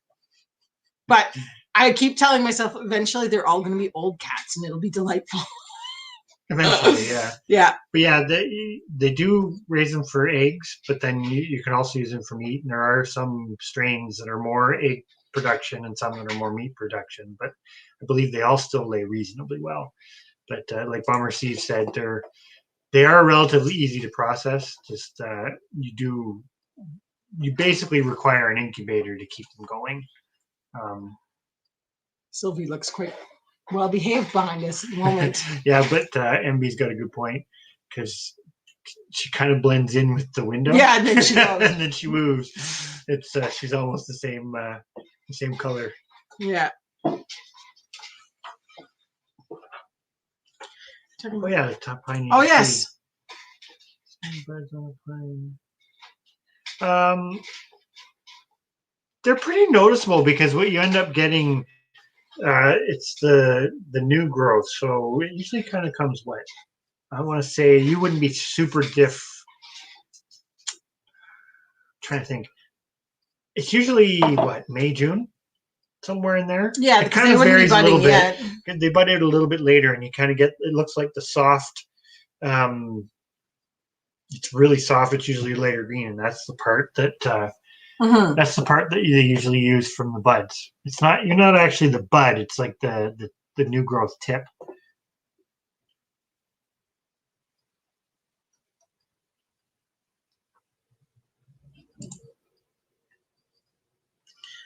Yeah, that's basically. I have heard that it's sometimes a bit of a space thing. If you give them more space, some of them will brood. And then there's an interesting thing with birds too. Or at least I shouldn't say birds. There's an interesting thing with like chickens and ducks and that sort of thing. They are sort of distantly related. That broodiness is actually more passed down by the male. So if you have a hen that does brood, keeping males from that hen, as long as they are genetically hers, can increase the passing down of that general broodiness. But you can do it the other way too, right? So it's kind of I'm not gonna say it's an easy thing to manipulate, but you can do it. It's like us with our partridge chanticleers.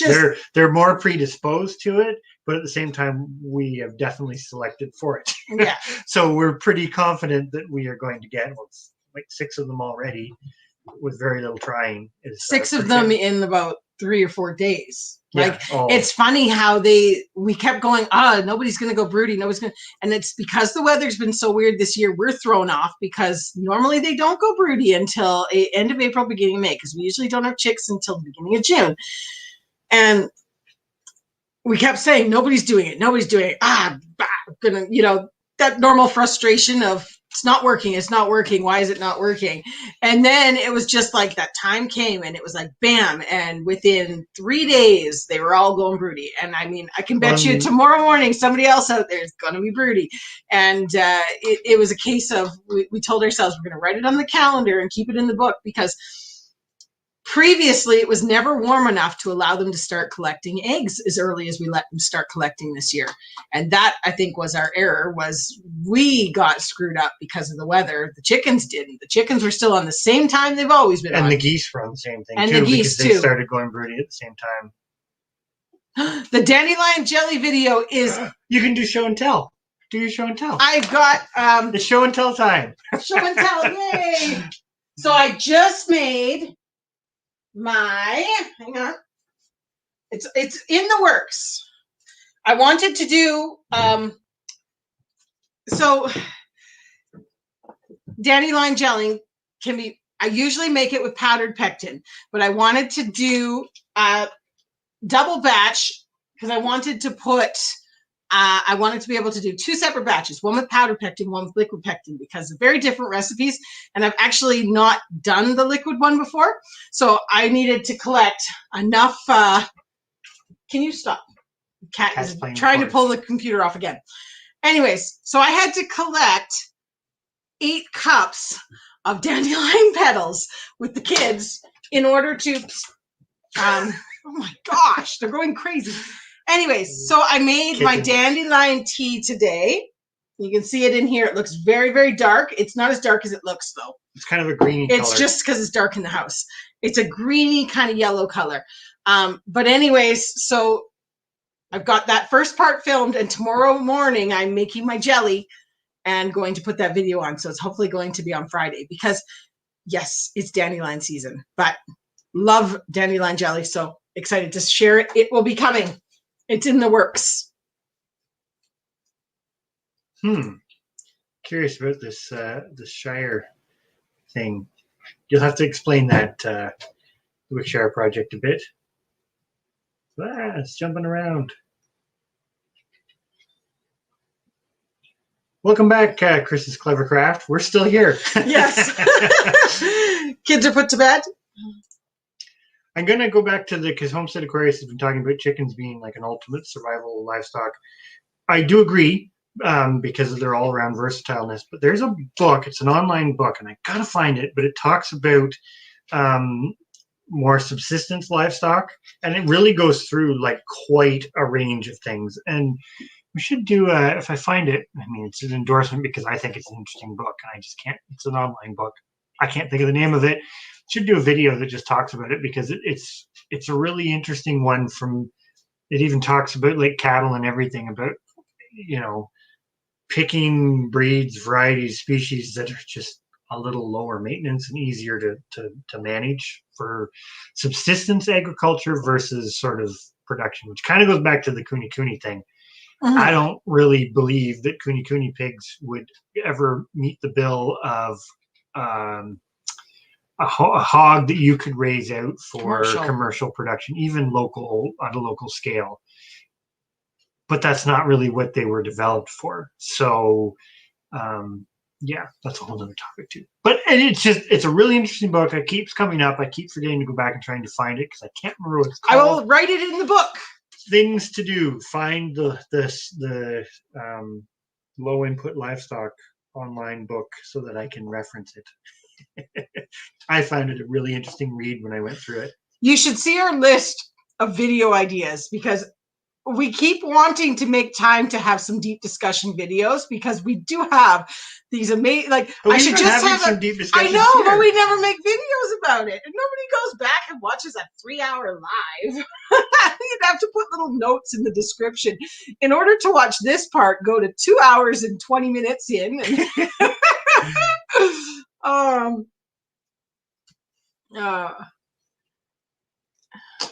Anyways, I wrote it down, so we'll find it and hopefully for next time. Yeah, I think everybody's kind of, that's the big elephant in the room, things going kind of back to normal, but they really won't go back to normal. They'll go back to the new normal. But and who knows what that is?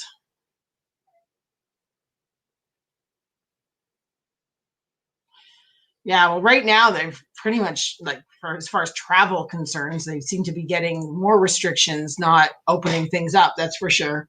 I think the U.S. is a little more opening up than what we are. Canada seems to be shutting down, but I think that's just the way it's going. If you want to, some people say it's political, some people say whatever, but we just stay out of it. Yeah. I don't know. There's value to writing things down for sure, for a lot of reasons. We have a list of things that we want to discuss. Like for 2 months now, we've been saying we want to do a why we chose to raise X, why we chose, and it just seems like there's always other, things get bumped. And now we're into like doing some gardening ones, so we want to make sure we got them. And anyways. On Homestead Aquarius' point, but there are chickens that have been developed for extremes too. So they're an interesting thing because they're so, we call that genetically plastic. There's so many different traits that there are some that can really handle the cold. Sorry, this is just because you said yak, and I always say it's yak, but what's the animal that the one lady's milking here? It's not yaks. What is she? Buffalo? Oh, water buffalo. Yeah. That's a different. She's got a water buffalo farm and milks them. Unfortunately, water buffalo are way outside of our price range. Yes. Not happening. But anyways, just an interesting when you say about a yak. It's amazing what some people delve into. It's a very good chance that, one or the other. The skunks are definitely out and about. I haven't seen a groundhog yet, but I'm sure they're out and about too. Yeah, we had a skunk last year because we always have chickens in the barn, and they were nesting on the floor in a nest box and collecting eggs. And we kept something was coming in and taking the eggs. And sure enough, we set a trap and caught a skunk. Not fun. Yeah, we're back in kind of like a full tightened up scenario here too, which it's what, the third time? Yeah, third time around of basically full lockdown. There is you're not supposed to be traveling. There is no dine-in restaurants. It's only essential services are open. Most like Walmarts and places like that, if you go in to buy stuff, aisles are roped off because it's not essential. Mm-hmm. But then you can order everything curbside pickup. So, I mean, it's as long as you know what you want, it's not that much of an inconvenience. If anything, it's actually easier because it all comes to your car ready. Prevents you from impulse buying. Yeah. That's what we say. We're saving so much money because of the pandemic, because you can't impulse buy. Saying that, we need to buy lumber, and that's gone absolutely insane. So, if you're not spending on one thing, you're spending on something else. Mm-hmm. But the red wattles are a good sounding pig. I guess what I mean with the pigs is more like any of those bigger breeds, and this is coming from, I used to raise Tamworths, which are very similar to the red wattles. They're still smaller. They're still a good outdoor raising pig, but they eat you out of house and home. This is the one thing, like when we talk about losing breeds and stuff, we talk about this all the time because there was this is a Canadian thing, but there was it's got to be almost 10 years ago now. There was an article came out about the genetics of hog breeds in Canada and how a lot of the quote unquote minor breeds were really getting to the narrow end of the gene pool. And basically it was kind of concluded in that they're not going to survive. The gene pools are too small. So what's the point, so to speak? And the knock-on effect to that has been people cross them all, and they've just created like a generic heritage. It's called like a heritage pig, which is usually a mix of, could be 5 or 6 different things. And it's not that it's bad to mix. I'm going off on a tangent again, a rant. Here we go. It's not that it's bad to mix, but if you're not mixing with any kind of direction, you're just throwing a bunch of things in together and kind of selling the offspring as superior. They aren't. Like these heritage, when you get to 2 or 3 generations down where they say, it's a mix of red wattle, Tamworth, Berkshire, large black, like that's quite a mix. Mm-hmm. And the offspring all come out looking different. And I don't know, it's one of those things. It's a symptom of the fact that people couldn't keep the purebreds going because they couldn't afford it. So then they sold them cheap. And then, I don't know, that's a bigger discussion, and that's just where we're saying with the Coonies, you're not restricted by a lot of that stuff. So if you just want pork yourself and you're willing to do the processing, great. Mm-hmm. If you're trying to sell meat, not so great because they're smaller and they take a lot of time. Yeah, that's kind of the difference between like the subsistence. That's kind of the difference between the subsistence, like you're just feeding yourself, versus the more, I guess. But anyways, more doom and gloom. But yeah, normal is yeah. It'll never go back to being exactly normal, but that's okay too. Well, but normal is only what's normal in that time. Normal changes every second. Mm-hmm. How's that for deep? That's like getting into, what is it, like philosophy? Yeah. I didn't even take that in school. Nope. Philosophy. Oh, something jumped, didn't it? Oh, it keeps jumping like ridiculous. Boy, and then we have to figure out. I went on a rant.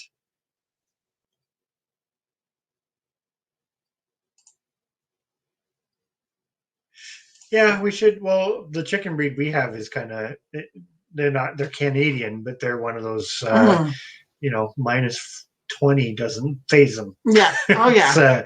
Well, that's just it. We want to do some video stuff on that sort of thing. It's coming. But saying that, we always remind ourselves we have many years of YouTube, so we can't do it all in the first year. Otherwise, you're repeating. So save some. We'll get there. We'll get there. I don't think we'd have that problem though. It just seems to be ever going. Yeah, we're the same. Well, we're terrible because we have so many pieces of paper. That's where the notebook's better. But we have so many notebooks and calendars to keep dates of when things were born, when things were bred, and when things were planted, and it gets really complicated really fast. Huh? But we definitely try. We actually that would help for sure. It doesn't help with the coyotes. They actually eat it. But but they're talking about skunks and stuff. It probably would. I know another, and this will be really maybe too much information, but another thing they say is to urinate around it. Human urine is supposed to, they leave. But I don't know if you really want to do that. Could do. Yeah. Well, I think, the history. There's a lot of the waiting for things to get back to normal that it never goes back to normal. Oh, wow. That's pretty crazy. 10 kilometer lineup of people trying to go back through. Yeah, this is where we live in our bubble, and we didn't hear about that. Well, I knew that they'd closed, that you couldn't go back and forth. That's why I told you about the one that the cow and Gatineau we couldn't go get. Oh, yeah. Well, we weren't getting that cow. There's the Mangalitsa is a very interesting pig. That's the one that Roots Refuge has. Yeah, they're interesting too because they're another one of the smaller ones. And we also looked into the Osable Islands. But they were rarer than the Kunis. I mean, it was just something that we have so many rare and I say this to Chris all the time. We have so many rare animals on the farm, and you have to be passionate.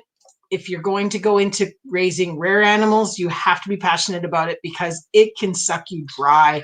As far as money, I mean, you have to be... With anything rare, no matter the size, whatever, you end up having to have more of them than you actually need to have because you can't just go out and get them again. So you always are keeping extras because you don't know when the next one's going to be available. And you have to really look at your population and try to have enough genetic diversity that if you had to for a couple of years, you could keep it going yourself. Now we've gone to the extreme with the chickens that we can kind of keep it going for the rest of our lifetime if we really wanted to, but we also have contacts to get more. But that was the problem with the pigs is once you got into the bigger breeds, it's hard. It's hard, and so few people are doing it anymore. Like I won't lie, some of the purebred pig breeds, at least in Canada, probably will disappear in the very near future. Oh yeah, not necessarily in the world, but they will disappear. But that's again with the Kunis, they're and the Mangalitses and some of these smaller breeds kind of fit the bill because do you really need a 500-pound pig? you do if you're selling meat and you're trying to do it quick, because a bigger animal gets to a bigger size quicker. But that's different from the subsistence thing. Yeah. But then you still have the full circle that comes around for us anyways, is those big pigs need to be butchered a lot quicker. And if you can't get them booked into the butcher within the year, you're stuck with them anyway. Well, that's the other part, yeah. Which is yes, this is a very very good warning there, Wickershire. We don't spray anything anyways, but it's nice of the thing to do is you guys haven't started from 2 hours ago. Yeah, we would have, because we're about to roll over into 3 hours in about 55 seconds. We should probably we should probably start winding down here. We're getting good at these long ones. It's because we're getting at such a great group of people that have interesting conversation with us. It's wonderful. We appreciate you all. This is just, it makes our week, I think. To be honest, we look very forward to lives and chit-chatting and catching up, and it's always great conversation. I always get worried when we go to plan a live, because like, don't talk about this week. You got to make sure you're not talking about the same thing every week, but we don't even need to put thought into it, because you guys are all here and we end up, it just happens. Not talking about the same thing. I know, cool. It's great. It's always different conversation, and that's so fantastic. So fantastic. Very exciting. Having my giddy moment. Yeah, red wattle's a little bit of a medium. They're a little smaller. Well, there's the Tamworths are the same way, because they're compact body, same like your Tamworths. They're they're not only, the long drawn out pig. Well, they're only getting to, I think the Tamworths were about 600 pounds full grown. I think the red wattles are similar as an adult, and then like some of the other breeds are closer to the 1,000 mark, right? So a 1,000-pound pig is big, and this is another thing that goes back to the upsizing of livestock. Sometimes bigger is not necessarily better if you're looking at it from a more sustainable perspective. And that's where it goes back into numbers too, because if you're trying to be more sustainable, like one big animal will produce you a lot of meat. Let's just focus on meat for a moment. But even milk, a Holstein, they're huge. They're way, way bigger now than they used to be in the past.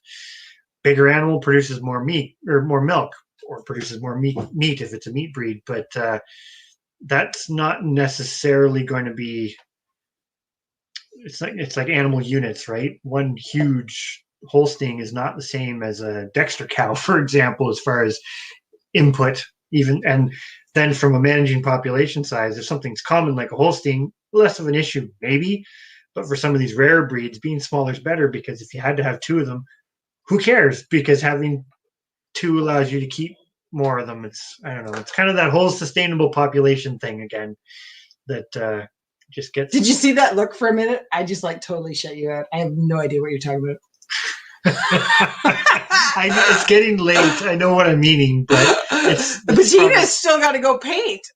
That's commitment. That's commitment. Yes, thank you for stopping in for so long. We're sorry I don't think she's leaving yet. She's just saying she's still got to paint. I'm saying we should probably end it so we can let all these poor people get back to their lives. Oh, we like them being part of our lives. We've sucked you in.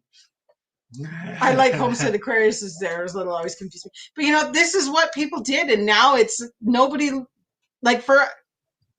keeps the local stuff like that. I mean, like in the old days, you had your flock of chickens. The next guy next door had the same flock of chickens or type of chickens. It's the same as the pigs. That's why you had these heritage breeds that were like Berkshire pigs were from Berkshire.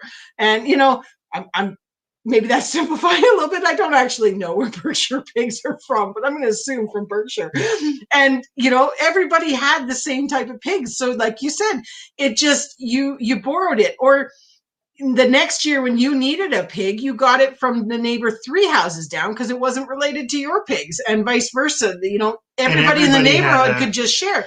You didn't need to maintain a whole entire breeding herd on your own, which is where rare breeds and that have everything has really gone that way. And you're either scrounging from the big agricultural stuff, right? Or you're maintaining these rare breeds you don't really have, or you're crossing, which most people have gone down the crossing because it's easier, not necessarily because it's better. There is that notion of crossbreeding being better, simply because you're crossbreeding. I would say when it comes to livestock, you still need to be selecting. And that's the part that doesn't always happen. Yeah. Going green, we are 1 year out, basically. It's a year and a month now. But if I called today, I would be booking in for May of 2022. That's the earliest that our local butcher, well, pretty much any butcher in a 2-hour drive from us would be. So it's one of those things you have to have pre-planning. It's very hard to go out and buy feeder pigs and things like that right now, because if you haven't booked in the spot, you're either butchering them yourself, which is great because a lot of people will eat a pig or two. But if you were thinking about doing it, raising out 4 or 5 and selling some of it as meat, or not comfortable with butchering yourself, it's then, probably not a good thing to do if you're in our area, at least, because you won't get into the butcher. But we're going to turn into pumpkins. I think we've already rolled over the 3 hours, so we're not pumpkins yet. Oh yeah, it did. It changed to 3 hours. We're helping her watch her paint dry. Yeah, our kids are kind of the same, although they don't quite get it. But they're not quite to the point where they understand it. Yeah, they think that the rabbit breeding is funny. That's about it. Yeah, we're helping Bettina watch her paint dry. Yeah, and socialize at the same time. Oh, and Honey Badger's waiting for concrete to dry, so we are so helpful tonight. Oh, what would you guys do without us? Really? I mean, just think how. It's kind of funny. Yes. What did you concrete today? And yes, as Indiana Backyard Gardener says, don't forget to hit thumbs up. It's very appreciated. Although I'm not really sure how much difference it does make to YouTube or anything else. I think it does. We don't do the live so that people come back and watch them. We just enjoy them in the moment. Well, that's cool. You're making stepping stones. And Cruzy's waiting for the ocean to dry up. Laugh out loud. Oh, making stepping stones. That's what I want to do this year. My grandmother used to make she used to take rhubarb leaves and fill them with concrete. And make the stepping stones, and they'd have like the veins from the rhubarb leaves on them, and it was always very pretty. I think we should try that this year. Sorry. Honey Badgers is making their stepping stone turtles.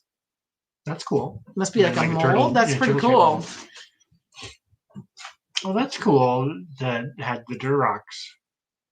I don't even know if there's that many of them in Canada. The name comes up, but I know they were a pretty common breed at one point.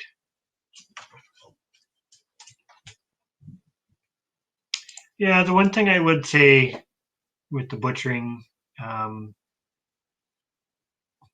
it sounds bad, but you get used to it. It's kind of the one unpleasant task, or there's one part of it that's unpleasant, and then they become food. And my thing has always been, I prefer when you are helping the animal to, like, from a population perspective, that one animal you're not, but you're keeping it going, which is still benefiting the animal, and a lot of these things are rare, as opposed to just, people ask us, it's like, well, why don't you just get a couple of like stocker calves and raise them out and whatever, and it's like, I don't know. I have a hard time with that, because that gets you the kind of instant gratification, but in the long term it's not really sustainable, because you're taking from another farming system to feed your immediate needs. It's kind of like, that's kind of my opinion with raising the broiler chickens. It's great. You buy 50 of them, you raise them out, you got 50 chickens in the freezer, but you can't keep it going.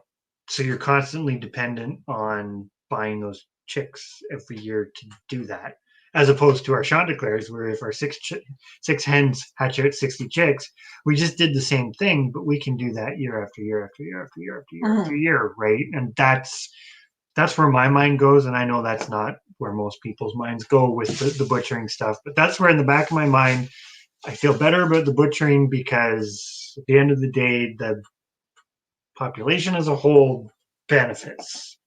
Put it that way. Well, the other thing too with butchering it yourself is you can trust that it was done well. And my great grandmother always used to say, it's like, how do you know you're getting back what you sent in? Which there's a lot of tracing now, but you really don't know. But yeah. Is your pig the one that's coming out? But yeah. I was going to go back up there. There was somebody said about, I didn't see who it was, but about using the leaves to make bird baths, and that's awesome. Yeah, that's a cool idea.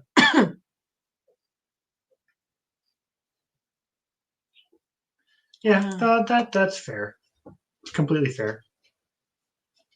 Whoa, it did a big jump there. I think it is the same. If you want to get really technical about it, if you're eating a carrot, you just killed the carrot. I mean, the carrot's not an animal, but it's a little different from a tomato where, you didn't kill the tomato. But even a fish, you still killed something to eat it, which that's unfortunately the dilemma humans are in. We're consumers, whether we like, because we cannot produce our own food simply by absorbing energy from the sun. So we have to consume other things to keep ourselves going, which is the kind of the big dilemma.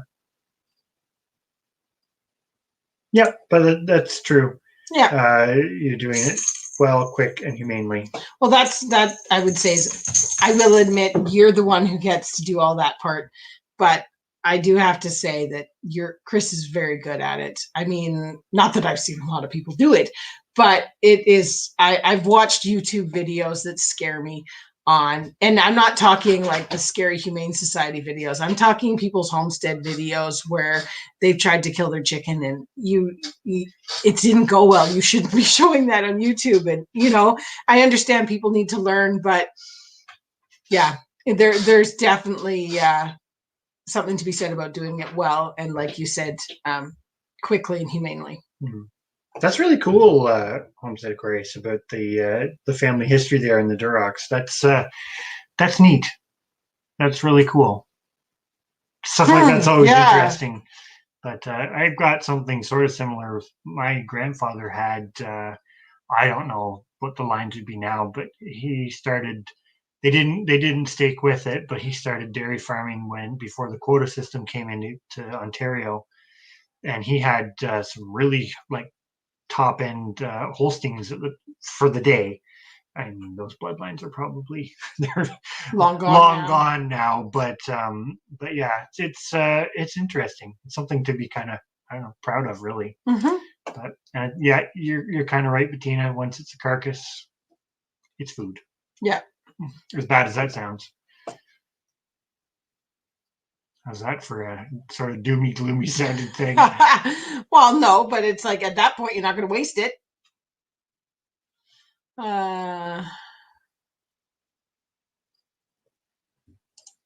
Yeah, that's a good spot to start, chickens. If you do get the chance to try it. I just the veggie thing for me, it's like at the end, like we say this to the kids, there's nothing wrong with eating vegetables, and I definitely understand like a vegetable doesn't have a personality. as far as we know, there's anyways, that's a bigger. It doesn't have a personality that interacts with us, so therefore we can view it. And the vast majority of people do, but at the end of the day, everything you consume, you physically killed something to do it. Or kept it from reproducing.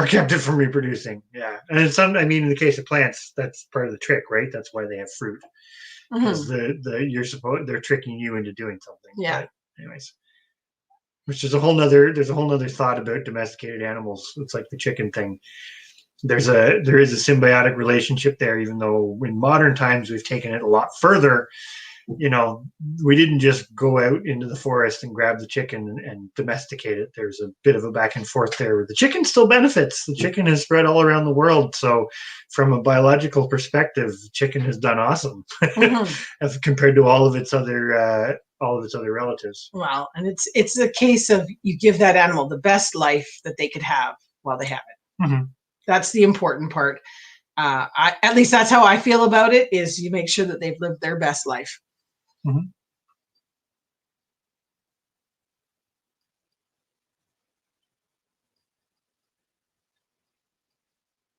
Oh, thank you, Garden State Gardener. I think it's. I kind of sound like a broken record, but I think it's true.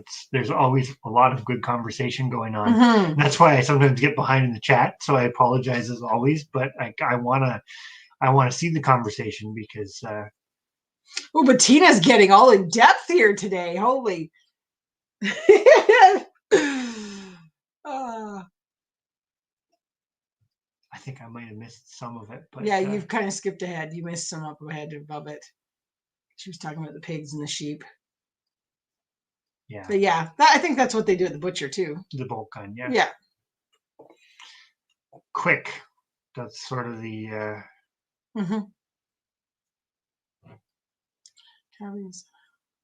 And also fair statement. It's jumped again. Yes.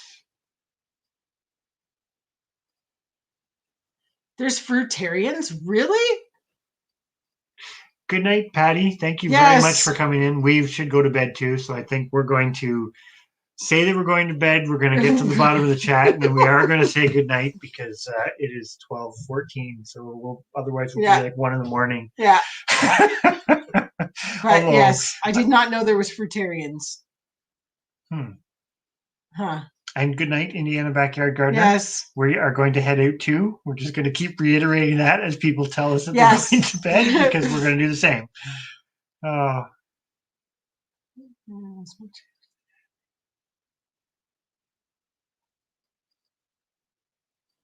That's interesting. Loading live pigs on a plane.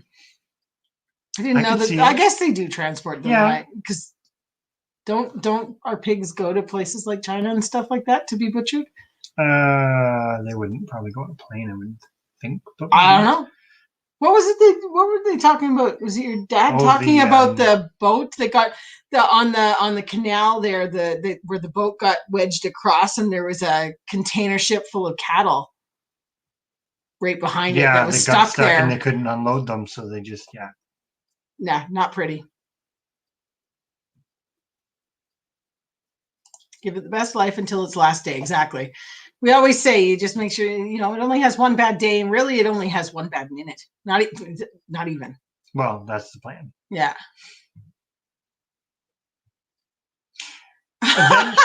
Going green, Mom. We're sorry. Think about all the stuff we're growing now in our gardens.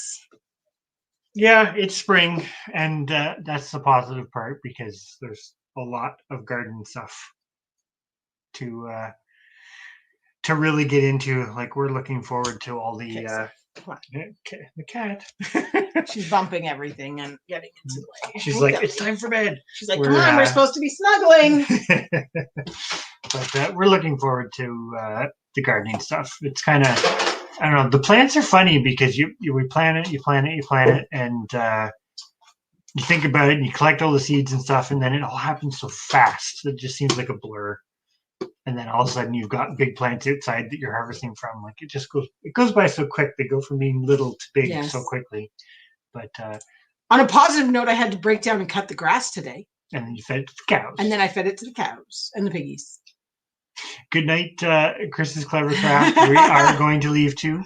But, yes. We are planning to do a smoker or smokehouse eventually. It's on the I would love to. Once, well, we're probably almost a year off of doing pigs, and then I would like to because I obviously want bacon. Well, yes. That is the one place that we're fairly happy that we have the ability to, and like I say, for those who are watching, this didn't happen overnight. This has been a long process, but we buy extremely small amounts of meat.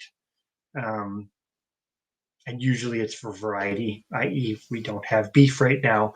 It'll be a treat if we're buying meat. It's a treat item. It's like we don't actually eat bacon on a regular basis because we have to buy bacon or that sort of thing at this point because we don't have pig meat now. And we still have we still have a little bit of roast, but we don't have bacon and stuff. So we do buy bacon on occasion. Thank you, Bomber Steve. We definitely appreciate that feedback. Yeah. It's nice to hear it. glad that you enjoy it, even from so far away, because I know it's, that's the thing, right? We're not exactly the same. But the world is such a small place now, and people of similar mindsets and interests. It's so interesting to be able to mesh even from other sides of the world. I think it's fascinating. And I love it. Thank you, Robert, as well. We don't always. We'll just keep chugging along. We'll just keep chugging along. Oh, going green, Mom. I'm so glad both your cats are finally in. Yay. That's my biggest fear of letting the cats out. But they won't come back. It's a very good possibility. And the cat just left in front of my face. Nice. The cats are getting restless because it is bedtime. They're worse than kids. I can see that. Going green did a second mowing. Holy cow. I only broke down on the area that we normally fence most of the yard with electric netting for the sheep to eat it, but there's a bit that goes down the driveway that we do not risk putting animals out on. It's one little strip. It's just a small strip. Too far out. And it got to the point that the grass was probably 8 inches long. So I was like, I'm going to bag that up for some animals. So I didn't cut much. I cut about 15 feet by maybe 20 feet because that was 2 bags full. And that one went to the cows, one went to the pigs. And then tomorrow I'll cut 2 more. Good night, Crucy, and good night, Honey Badger. Yes. And thank you, Bettina. I definitely appreciate the feedback too.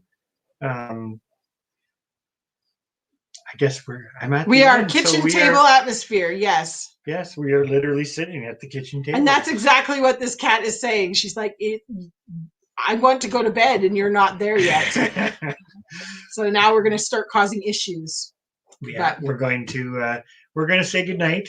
Thank you to everybody. And this has been awesome. This is, it's hard to stop because we've been having a good conversation, but we will talk to everybody. But we'll be here next week, same time. We're going to do 9 again. I think that works well because it just gives us that little bit of extra time to get a few things done outside before.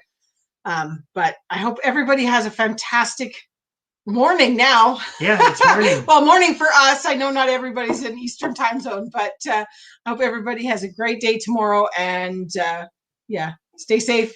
And we'll be productive. Talk to everybody later. And we'll talk to you next time. Good night, everybody. Bye. Yes, lots of cattails. They're very wanting us to go. They're telling us. Bye, everyone.